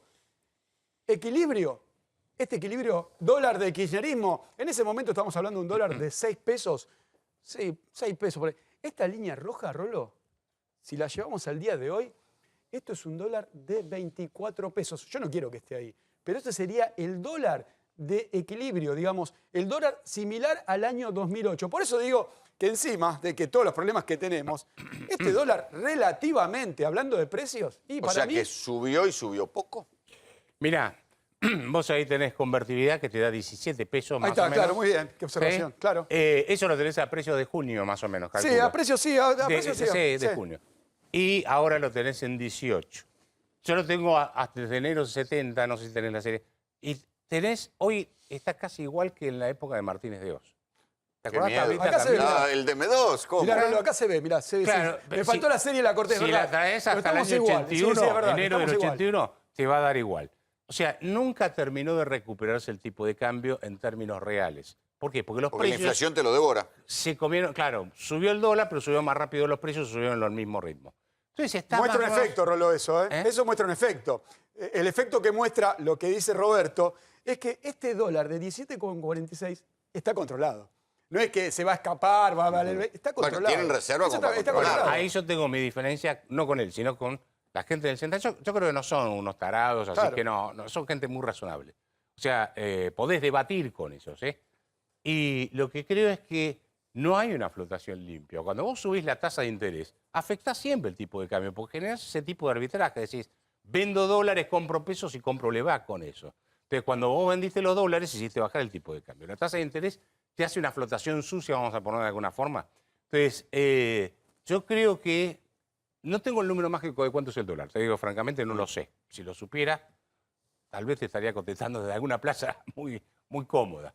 Pero sí sé que cuando vos pones la tasa de interés en el 20... ¿Cuánto estuvo ahora la LEVA clase? No, 26.50. 26.50. Cuando vamos a poner la tasa de interés... La primaria, ¿no? Sí, cuando pones la tasa de interés en ese nivel, bajás artificialmente el tipo de cambio. Ahora, el manual del economista en campaña enseña que en la campaña electoral hay que mantener más o menos pisado el dólar, no aumentar las tarifas, inyectar guita en el mercado para que haya algún grado de satisfacción, aunque sea ficticia. ¿Se va a cumplir ese libreto también en esta campaña? ¿Cómo lo Sí, ves vos? porque, no, lamentablemente yo creo que ahí ya tendríamos que ir a un debate mucho más profundo.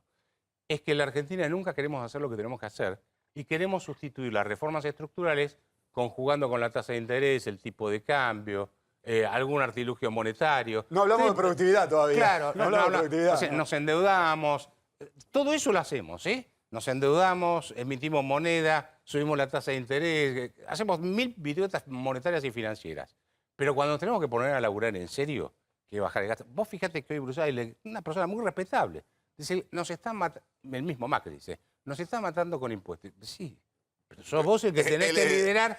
O sea, no, miembro del gabinete. Que no se lo tome a mal, pero son ellos los que tienen que liderar Pero lo este que dice tema. el gobierno, por lo menos lo que está trascendiendo, es que el ministro de Hacienda, Duhovne, dice, sí, ok, pero todo lo que quisieron ajustar drásticamente el gasto público, terminaron volando por los aires y citan la experiencia de López Murphy. Está bien. Ahora, vos sabés que justamente me parece un buen punto ese.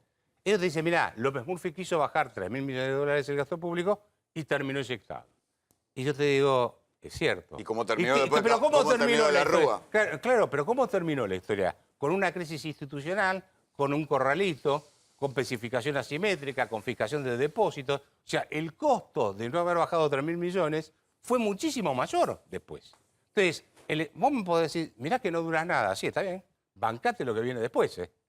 Pero esto no es el mensaje solo para el gobierno. Esto es para la dirigencia política en su conjunto. Porque en rigor es casi una carrera populista.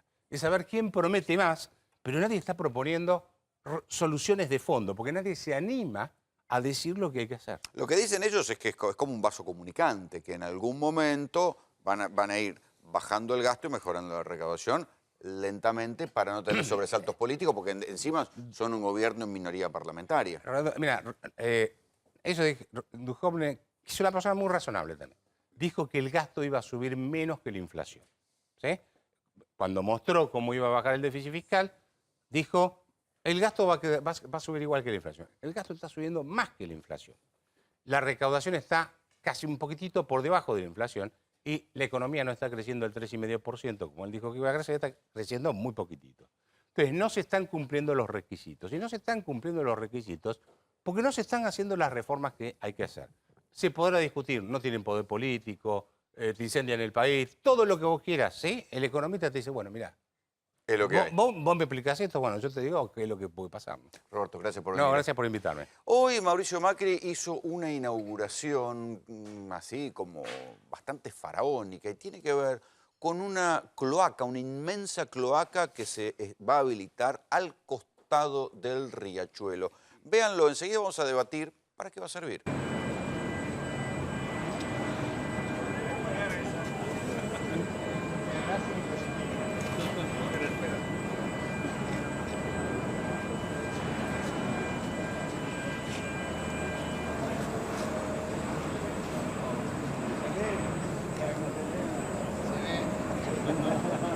Bueno, esto que va con el sello de AISA es un qué sé yo, qué demonios es, pero lo que lo presentaba no, yo no tengo la precisión técnica. Es Tuneladora. una inmensa tuneladora que va a ser un túnel para mandar los residuos cloacales por 40 metros por debajo del Río de la Plata para que eso aparezca en el medio del río ya tratado. No va a ser la caca pura, digamos, de toda la ciudad o del sur de la ciudad, sino que va a haber un tratamiento. Esto va a generar un alivio en el gran ducto de tratamiento de aguas servidas, que es el que está en Berazategui, pero lo vinculan al riachuelo. Le voy a preguntar a Sergio Ferrari, que es investigador y auditor ambiental, ¿qué tiene que ver esto con el riachuelo? Buenas noches, ¿cómo te va? ¿Qué tal? Buenas noches, ¿cómo estás? Bueno, tiene que ver mucho. Realmente esta obra estaba proyectada ya de hace muchos años y para que la gente entienda, el riachuelo tiene dos márgenes, derecho e izquierdo, mirando... Una provincia y una capital. Exactamente. Margen izquierdo es el margen de la capital y la idea es colectar en ese gran caño todos los efluentes cloacales del sur de la ciudad de Buenos Aires. ¿Y ahora dónde van? Ahora van al riachuelo. ¿Al riachuelo? Claro. ¿Las cloacas van crudas al riachuelo? No, muchos de esos sectores no tienen cloacas y los que tienen cloacas van a plantas, que son los menos, pero la mayoría va al riachuelo. Es uno de los grandes focos de contaminación del riachuelo. La idea es, entonces, hacer un caño que colecte esos efluentes cloacales, llegue a la altura de Dock Sud, a una planta de tratamiento, que esperemos que sea una planta de tratamiento, porque hasta ahora lo que llamamos plantas de tratamiento son plantas de eliminación de sólidos. O sea, en general no son plantas de tratamiento completas, donde el agua que sale no está perfectamente tratada. Pero o sea si que la caca no es muy... no se convierte en un agua... pues si no, ya empieza con el eufemismo del tratamiento de sólido, no, viejo. No empecemos, no se entiende. También hay bolsas... Ya terminó la hora de la cena, muchachos. No, pero también hay bolsas, hay perros muertos, hay troncos de árboles, hay muchos tipos de sólidos. Eso iría a una planta de tratamiento de Dock Sud, muy importante, y de ahí a un caño que se llama emisario, que entraría 11 kilómetros sobre el Río de la Plata, llegando más o menos al Canal Mitre, que llevaría esto al mar. Bien, pero ese emisario, lo que va a salir de ahí, va a ser menos contaminante que lo que sale ahora. No, debería ser nada contaminante. Por ejemplo, yo he visto experiencias en Mar del Plata, donde vos ves desde el aire la mancha de caca enfrente de la ciudad. Claro, bueno, pero... Y es un emisario también. Por eso, es un emisario maloliente. Lo que vos ves ahí en Mar del Plata, en Camet, no hay planta de tratamiento. Por eso la gente tiene que convivir como Cancún, muy lindo todo, pero conviven con amigos flotantes. Esto no es un eufemismo, claro. Amigos flotantes. No, pero ¿cuál es el problema, Rolando? Que como en ese sector hay muchas industrias, las industrias deberían volcar los efluentes tratados a cloaca, es decir, a este caño.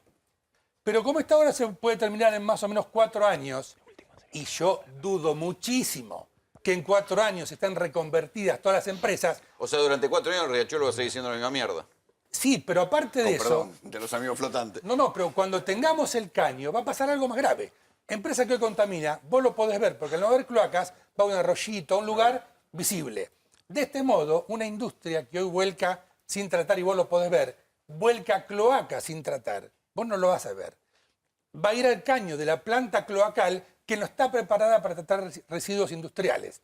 Dicho en buen romance, puede aparecer el cromo, el arsénico, el níquel, el cadmio... En el medio del Río de la Plata. En el medio del Río de la Plata, lo que puede traer serios problemas. ¿Va a bajar con esto el olor del riachuelo? Debería.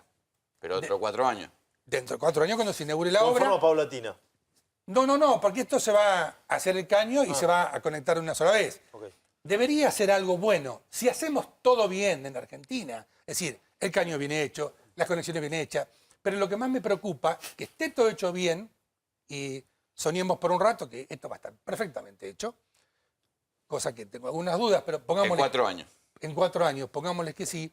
¿Qué pasa con las industrias que van a seguir contaminando, que no se reconvirtieron? Van a tirar ese caño y vamos a trasladar el problema del lugar. En vez de tener el riachuelo y a la vista, lo vamos a tener allá a 11 kilómetros en el ¿En río qué de la quedó Plata. eso que contaste el otro día? Que iba a haber aireadores, que van a inyectar aire en el riachuelo y van a remover los residuos pesados que están en el fondo. Mirá, la información que me llegó es esa y aparentemente seguirían adelante. Yo no sé... ¿Es complementario de esto de los...? No, es una locura. Eso no es complementario a nada. Eso es complementario de Disparate. alguien sin criterio que quiere hacer cualquier cosa. ¿Me dejas el dato político? No complementa nada, esto complica, no complementa. Carlos, ¿me dejas el dato político de lo de hoy? Tiene que ver con lo que hablamos en las últimas horas. En el primer cordón del conurbano, ¿quién mide mejor? ¿Cambiemos o Cristina? Mide mejor Cristina. Ayer acto en La Matanza, hoy Están acto en reforzando en Avellaneda. las inauguraciones. Exactamente, ningún tipo de duda. Ningún tipo de duda. Quiero dejar claro, pero para que no parezca que soy el contra. Está bien conceptualmente la obra.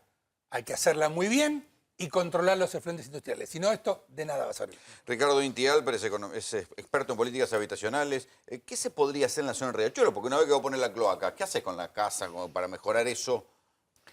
A mí me encantaría que se hubiera quedado Roberto Kachanowski, porque lo interesante de esto es mezclar las dimensiones económicas. Fíjate que al principio del programa estaban hablando de creación de empleo. Después se habló concretamente del tema del dólar y de la creación de actividad económica, y ahora estamos hablando de cloacas. ¿Qué vale más?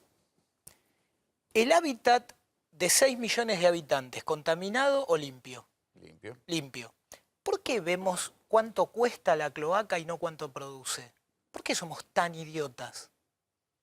Porque va a producir un lugar habitable mucho mejor. El producido... Ese lugar es inhabitable para muchos. Rolando, Hoy, inhabitable. es inhabitable, pero habitan 6 millones de personas, 4. En la cuenca. Habitan... En la cuenca. Vivir. Sí, No, 5 millones. pero 5 millones de personas. Entonces, hay una cuenta que la conozco bien, porque es un tema que conozco, sé que he asesorado un montón de intendentes de aquel lado del riachuelo, de este lado todavía no tuve la suerte.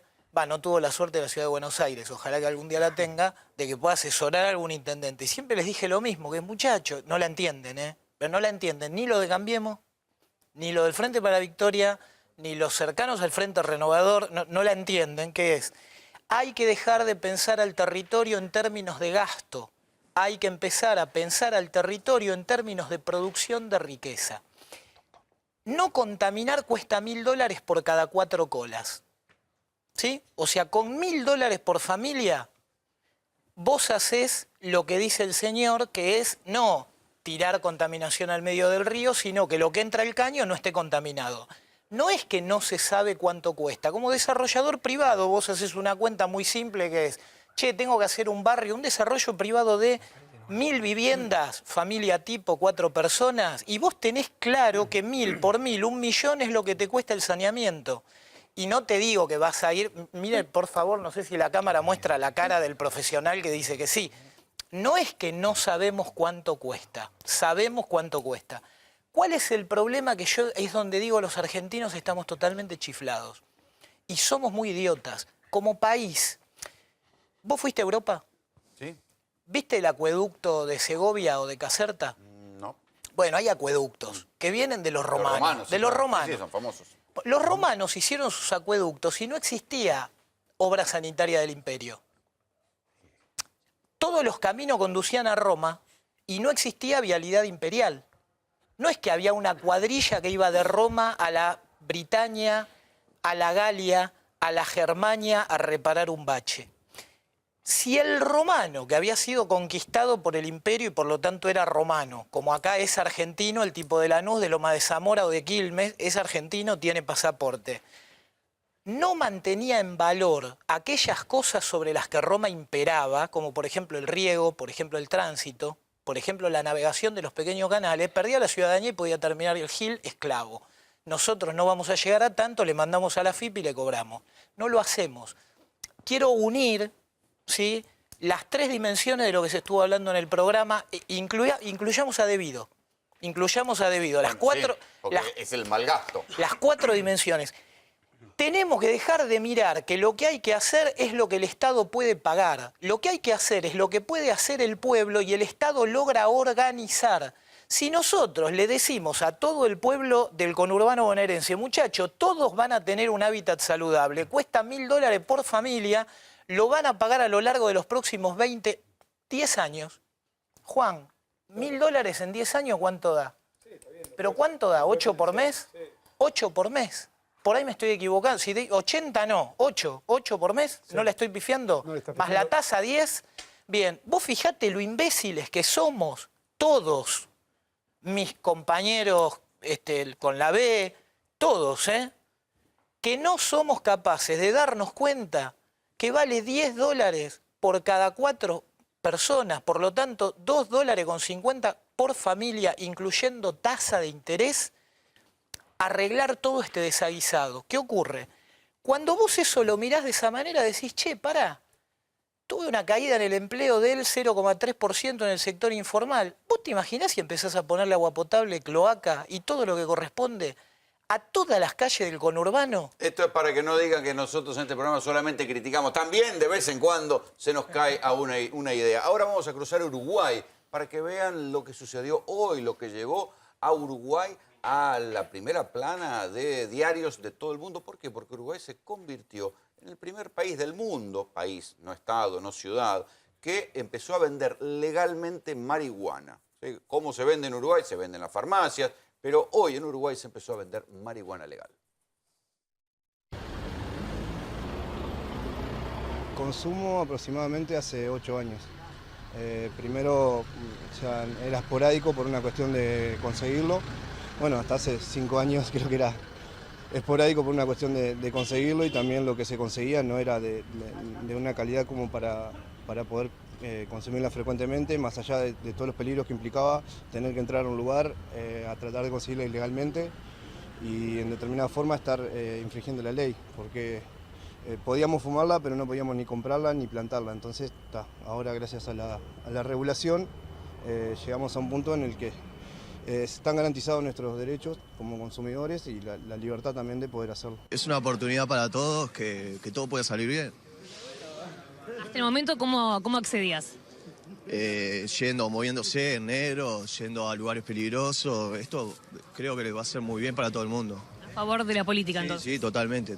Aparte, si se imita lo que se hace en Estados Unidos, en algunos estados, que ese dinero se vuelca a la educación y a otras cosas, creo que puede ser bueno. ¿Por qué te decidiste a vender marihuana acá en esta zona?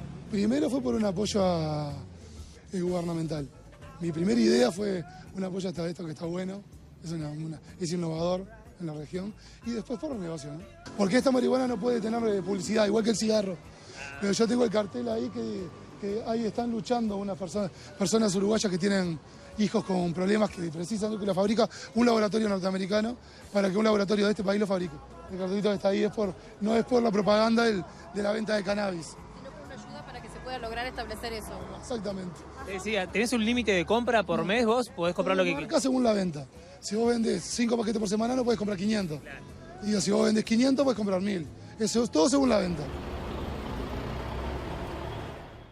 Y así fue, acá nomás, ¿a cuánto? 500, 600 kilómetros. Unos muchachos que hablan más o menos como nosotros empezaron a vender marihuana libre, algo que en la Argentina sería absolutamente impensado.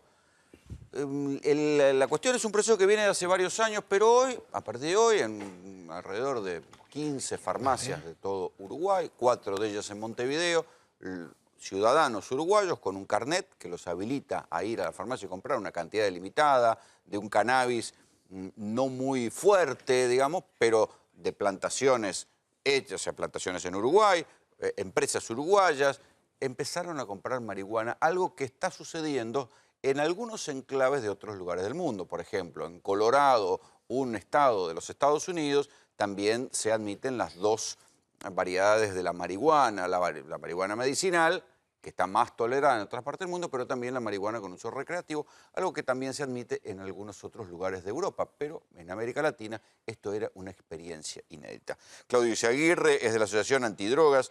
Me contabas que también hay yerba mate con marihuana. Efectivamente, en Uruguay tienen hasta yerba mate con marihuana, creo que el nombre comercial es la abuela o algo similar. ¿Y ya se vende? Sí, por lo menos está la publicidad en internet para que la gente la adquiera. ¿Por qué pasa en Uruguay y aquí no? Bueno, en realidad allí el expresidente uruguayo tuvo una charla con Soros, le prometieron bajar el riesgo país de Uruguay a cambio, el riesgo país de Uruguay a los niveles de 1998 a cambio de liberalizar la marihuana y allí comenzó... ¿Y qué tiene que ver Soros en esto? Bueno, Soros a través de... George Soros, un financista internacional. Claro, es el que financió la campaña a través de su fundación Open Society con la finalidad de quedarse con la comercialización de todos estos productos prohibidos y adquirir 250 millones de consumidores en toda América. Esto es un trabajo que viene haciendo desde el año Pero 92. ¿cómo lo va a expandir si no hay, digamos, no creo que eso se pueda bueno, expandir? Soros está poniendo 20 millones de dólares al año en toda Latinoamérica para liberalizar todos estos productos. En principio la marihuana y después el resto de las sustancias. Este es un trabajo que vienen haciendo para después a través de Monsanto o alguna otra de sus empresas poder comercializar estos productos. Ahora bien, si entra Soros y si entra Monsanto, uno puede decir que son multinacionales y si ellos ven el negocio, es cuestión de tiempo para que se legalice en toda América Latina. Lamentablemente la situación viene desde ese lugar y lo que venimos haciendo en la Argentina es peleando fuertemente para que no suceda lo mismo. Entendamos que la marihuana es creadora de paranoicos, psicóticos y esquizofrénicos, que tiene mucha influencia en la deserción escolar, y es algo que no se ve. Nos ponemos a discutir sobre si se liberaliza o no. Pero ¿qué pasa con las criaturas? Las estadísticas en Argentina indican que es una droga de iniciación y que hay cantidad de adolescentes que creo que era mitad y mitad, hace poco se conoció estadística, que habían probado marihuana de muy chicos, o sea que también fracasa la prohibición. Aprovecho tu programa para decirles a las autoridades nacionales que hay niños que están consumiendo este y otro tipo de sustancias a partir de los 6 u 8 años y no entran en ninguna estadística porque las estadísticas comienzan a los 15 años y hasta los 65 años de edad. El resto de los niños que deberían ser abordados no son abordados porque ni siquiera aparecen en las estadísticas. Es decir, tenemos un problema grave en Argentina que tiene que ver con la prevención y la asistencia que no se está trabajando como se debería desde Cedronar para llegar a las personas con problemas de adicción. Por lo tanto, pensar en la legalización de alguna sustancia me parece dañino para la sociedad. Y esto se va a ir viendo en Uruguay.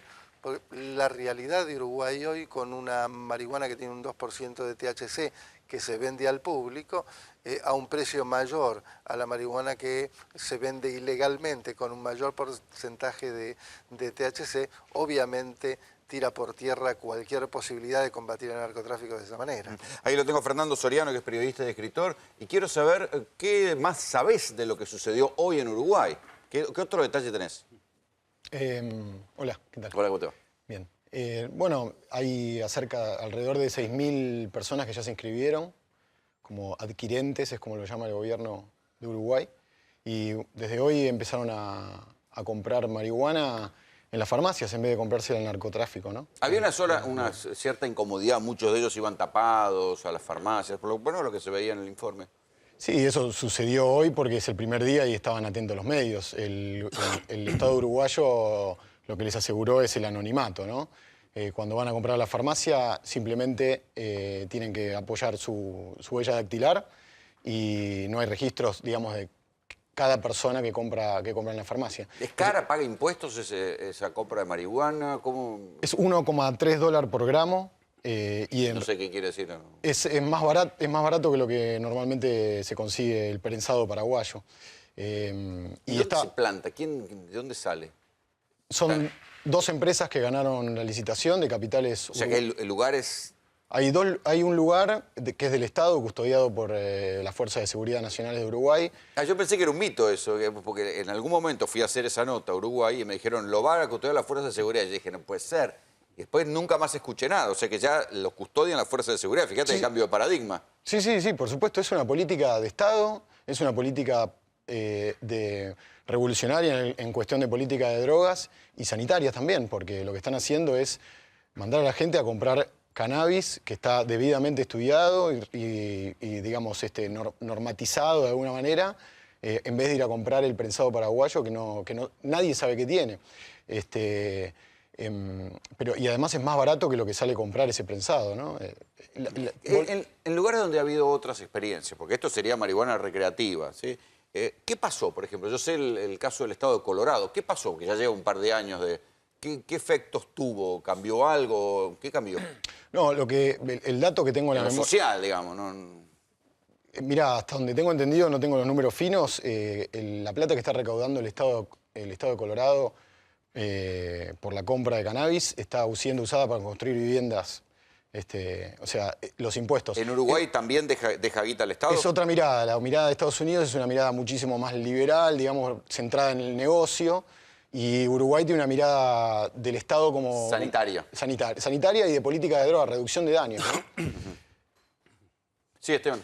No, mira, aportando un poquito a lo que él decía, gracias a, por ejemplo, la política que hay en Colorado, el laboratorio Charlotte Webs, a raíz del desarrollo que se hizo ahí, personas como María Josefina Vislumbrales puede tener una vida medianamente normal. ¿Quién es María Josefina Vislumbrales? Es la hija de las familias Vislumbrales que dio la lucha a brazo partido para que se legalice el uso de cannabis con fondos medicinales en la provincia de Buenos Aires. Es decir, no solamente la experiencia es muy buena en la función impositiva, sino que también eso ha dado un muy buen ejemplo para Argentina con muy buenos resultados, porque hay muchos Pero eso es medicinal. Acá Sí, son dos cosas distintas. Estamos hablando Dos cosas de diferentes. legalizar lo recreativo, ¿no? Sí, son dos cosas diferentes. Una cosa es el aceite de cannabis, que es de una planta que está genéticamente tratada, que da cannabidiol y no THC. Son dos cosas totalmente diferentes. Aquí lo quiero sumar a la conversación a Emilio Ruchansky, es periodista, escritor, editor de la revista THC. Emilio, ¿cómo te va? Buenas noches. ¿Qué tal? Buenas noches. A ver, hay una cuestión de Uruguay que es muy importante. La farmacia no es la única vía de acceso. Uruguay, antes de la farmacia, permite el autocultivo de 6 plantas con una cosecha de 480 gramos al año y los clubes sociales... ¿6 plantas al año o 6 plantas en simultáneo? 6 plantas en simultáneo. Es decir, uno puede cosechar 480 gramos al año. Hay controles sobre estas personas porque hay que inscribirse para poder cultivar.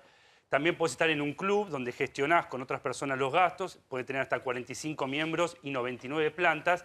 Y las farmacias es la tercera vía, que es la vía masiva. Es decir, que uno no tiene por qué ir a comprar a la farmacia si no quiere esa marihuana con poco THC, sino que uno la puede cultivar también en su casa. Y el principio... ¿Baja el narcotráfico, como decía Mujica? Ese es el principio rector de esta idea. Lo que dijo Mujica, y es cierto, es peor que las drogas es el narcotráfico. Y la única forma de acabar con el narcotráfico es copar el mercado. Es decir, ir al fondo del narcotráfico, dejar de financiarlo. Cuando una persona compra una droga ilegal, está financiando el narcotráfico, que entendamos qué es narcotráfico. Narcotráfico no es una travesti que te está vendiendo cocaína, no es una señora que te está vendiendo porro en la villa, no es una mulita. No, es una estructura que puede comprar jueces, pueden comprar policía, pueden comprar políticos. El narcotráfico es algo mucho más grande. Y a un punto siempre se está financiando. Entonces, regular es una manera, primero, de golpear la estructura económica, porque vos le sacás mercado. De hecho, en este momento, antes de las farmacias, el 40% de la marihuana que se fuma en Uruguay está cosechada en Uruguay. De ese 40%, el 20% es legal. El otro 20%... Pero sigue habiendo narcotráfico. Sí, 60%. pero ya le sacaste el 40% de ganancia, de entrada. Y la otra política importante es la salud. La puerta de entrada a las drogas duras no es la marihuana, es el dealer. El que te pone otras drogas en la mesa es el dealer. No es que vos te fumás un porro y querés ir a comprar cocaína o a fumar pasta base. Vos conseguís pasta base de cocaína porque ves un dealer que muchas veces le vas a comprar marihuana y te dice no tengo. Exacto. Entonces, los holandeses descubrieron esto en los años 70 con la heroína. Dijeron, hay que cortar, hay que segmentar el mercado de heroína del mercado de marihuana. Permitieron los coffee shops. 40 años después es el país con más bajo consumo de heroína y con menos iniciados en heroína. Es decir, los heroinómanos que quedan son tipos grandes que se engancharon en los 80. Entonces, quiero que veamos un poco juntos qué dijo justamente Pepe Mujica cuando justificó su política de marihuana libre en Uruguay. Tengo que tomar una medida que signifique que dosifico al consumidor hoy para que no caiga en manos de un tráfico infame. Pero no lo estoy incentivando. Tengo que estudiar de que el hombre no se pase de la raya y caiga en una verdadera enfermedad grave. Pero por otro lado, que no me entren a contrabandear droga para afuera. Entonces tengo que tener controlado todos esos aspectos. Vos me decías, Emilio, que hay países en donde la legalización de alguna manera tuvo un beneficio sanitario y un beneficio en materia de narcotráfico.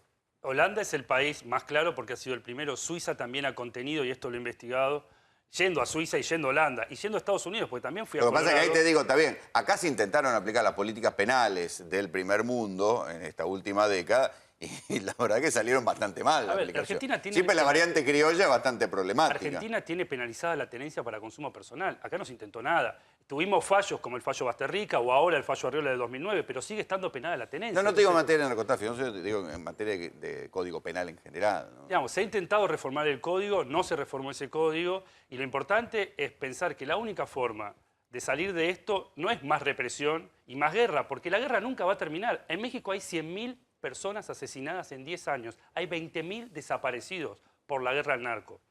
Ese es el verdadero problema. Rolando, el no se consumo. puede desacreditar el tiene el uso del mismo aceite problema. medicinal de Sí, sí, cannabis sí, de la espera, plantación. sí. Rosario tiene el mismo problema.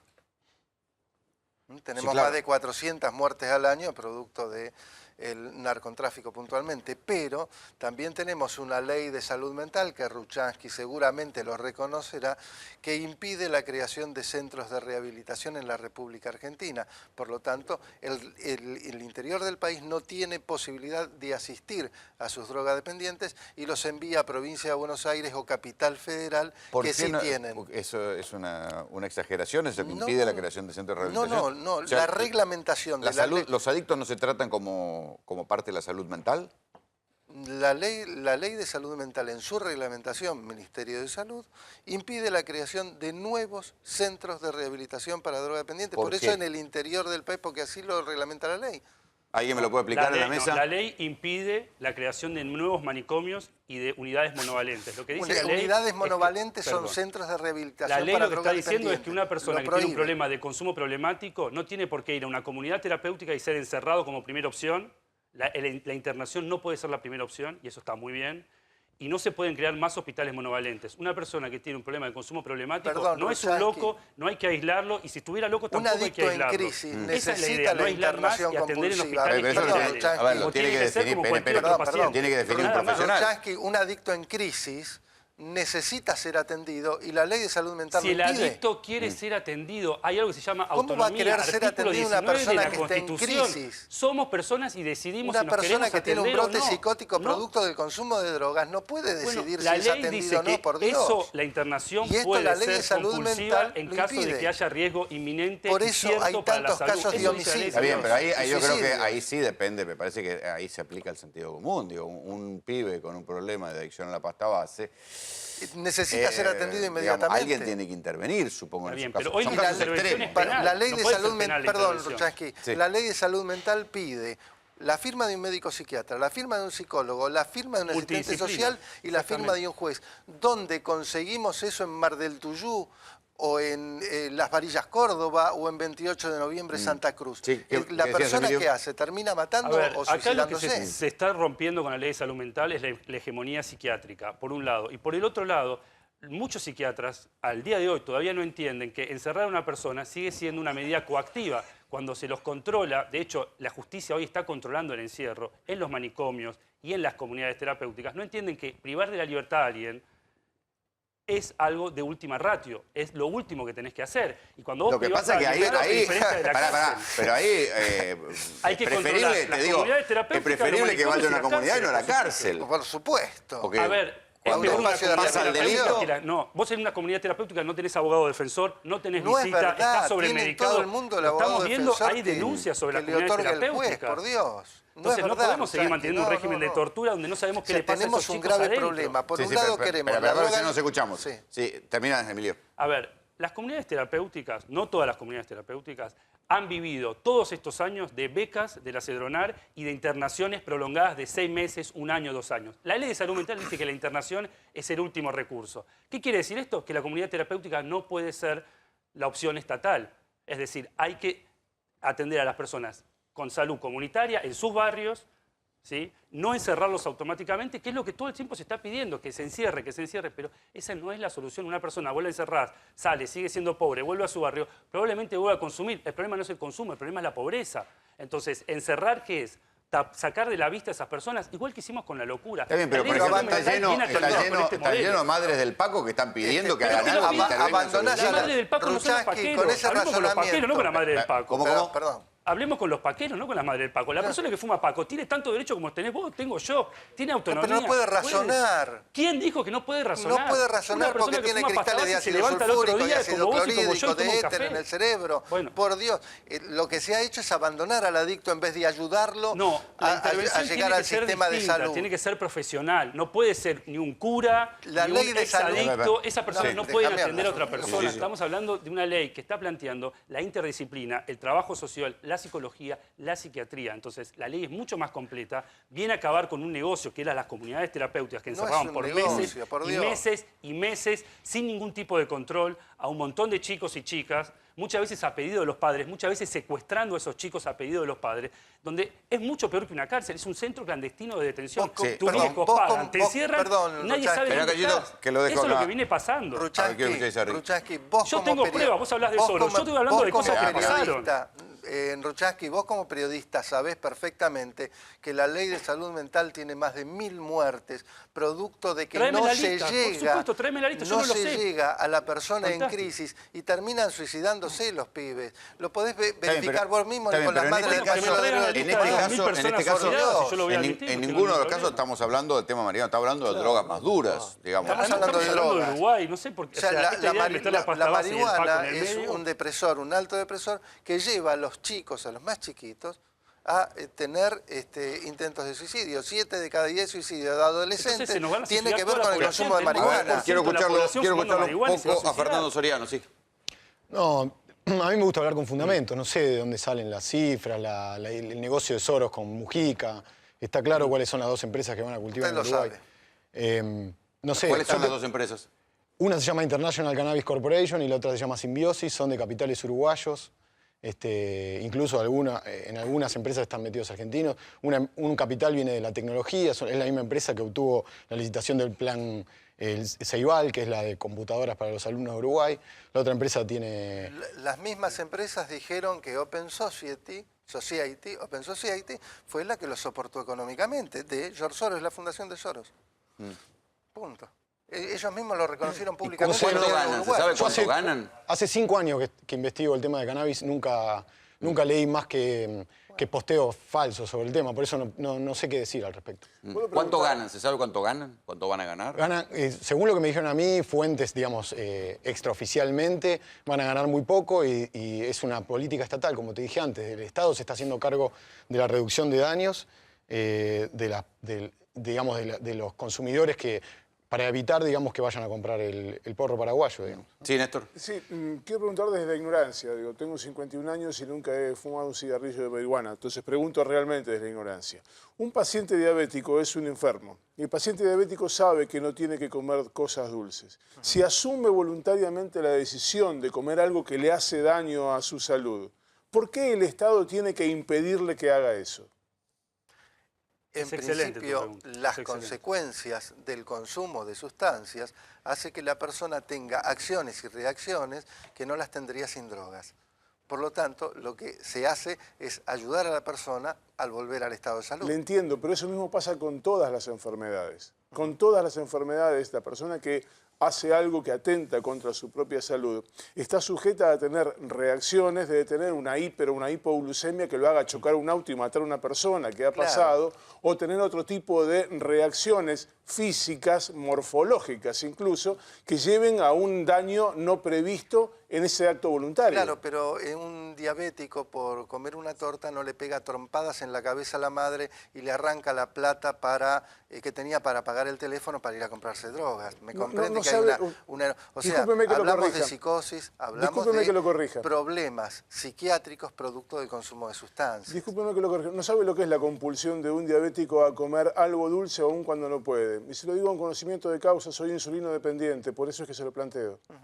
No es la misma reacción que tiene un adicto cuando necesita el dinero para ir a consumir. Habrá adictos y adictos como hay pacientes y pacientes. Por lo que hace que haya madres que desesperadas piden la internación de sus hijos para salvarle la vida. A ver, le quiero preguntar a la mesa, muchachos, por ejemplo, en Argentina el principal problema son las drogas legales, el alcohol, el tabaco. Si se legalizara la marihuana, ¿no pasaría a ser un no habría un aumento en el consumo y un aumento en las consecuencias. Qué sé yo, pienso en accidentes de tránsito. Del mismo modo que la gente maneja borracha, la gente puede manejar fumada. ¿Qué estadísticas o qué experiencias se conocen al respecto? No, hay gente que, sobre todo las personas mayores de 50 para adelante, que no se querían relacionar con el mercado negro, tal vez, y es lo que vimos hoy en Uruguay, había mucha gente mayor comprando en las farmacias, se van a animar. Ahora, eso es totalmente previsible, pero yo les hago una cuestión mucho más importante. El alcohol genera sobredosis, que se llama coma etílico. La marihuana no genera sobredosis. La hoja de coca y la heroína... Bueno, pero manejar fumado, digo, debe ser complicado. Pero eso es otra cosa. Amigo. Y de hecho, en Uruguay está prohibido manejar fumado y se advierte, lo mismo que está prohibido manejar alcoholizado. Y de hecho, la gente fuma igual y maneja igual y la gente toma alcohol y maneja igual. Pero más allá de eso, las convenciones internacionales ponen en la misma lista de peligrosidad a la hoja de coca y a la heroína. Ponen en la misma lista de peligrosidad a la marihuana y a la heroína. Nosotros sabemos que el alcohol es peor que la marihuana, sabemos que la hoja de coca es un té. O sea, no hay criterio científico en las convenciones internacionales. Los criterios fueron políticos, fueron persecutorios. Esto empezó persiguiendo a los negros, a los chinos y a los mexicanos en Estados Unidos. Bueno, por pero consumir todavía opio, hoy eso ya cocaína cambió, y marihuana. ¿o no?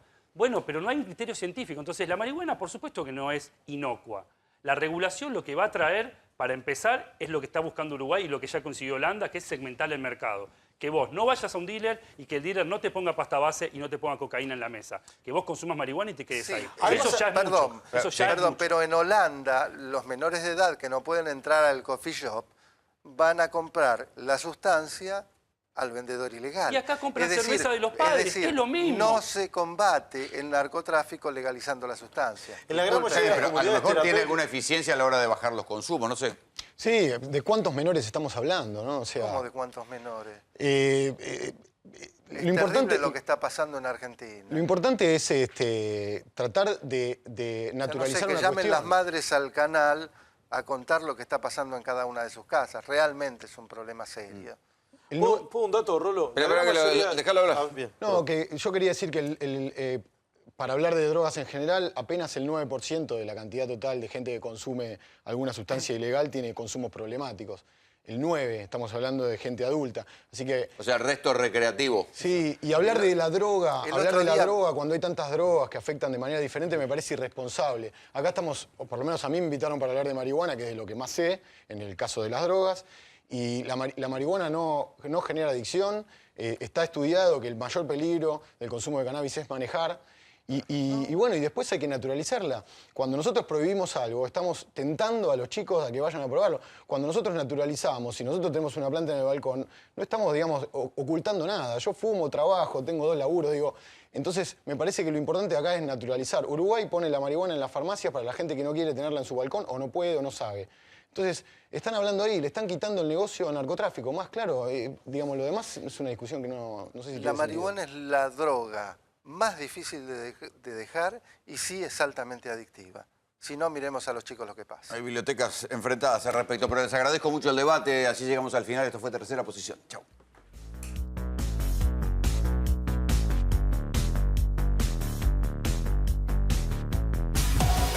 Accede al auto que siempre soñaste. Conoce Auto Advance. Todos los modelos, amplios planes de financiación y un equipo de ventas listo para asesorarte. www.autoadvance.com.ar. Auto Advance lo hace posible. En los comedores escolares, el trabajo en equipo de todos los días hace que los chicos reciban los alimentos que necesitan. Para conocer más, ingresa en gba.gov.ar/comedores. Buenos Aires Provincia. Entre todos, podemos más.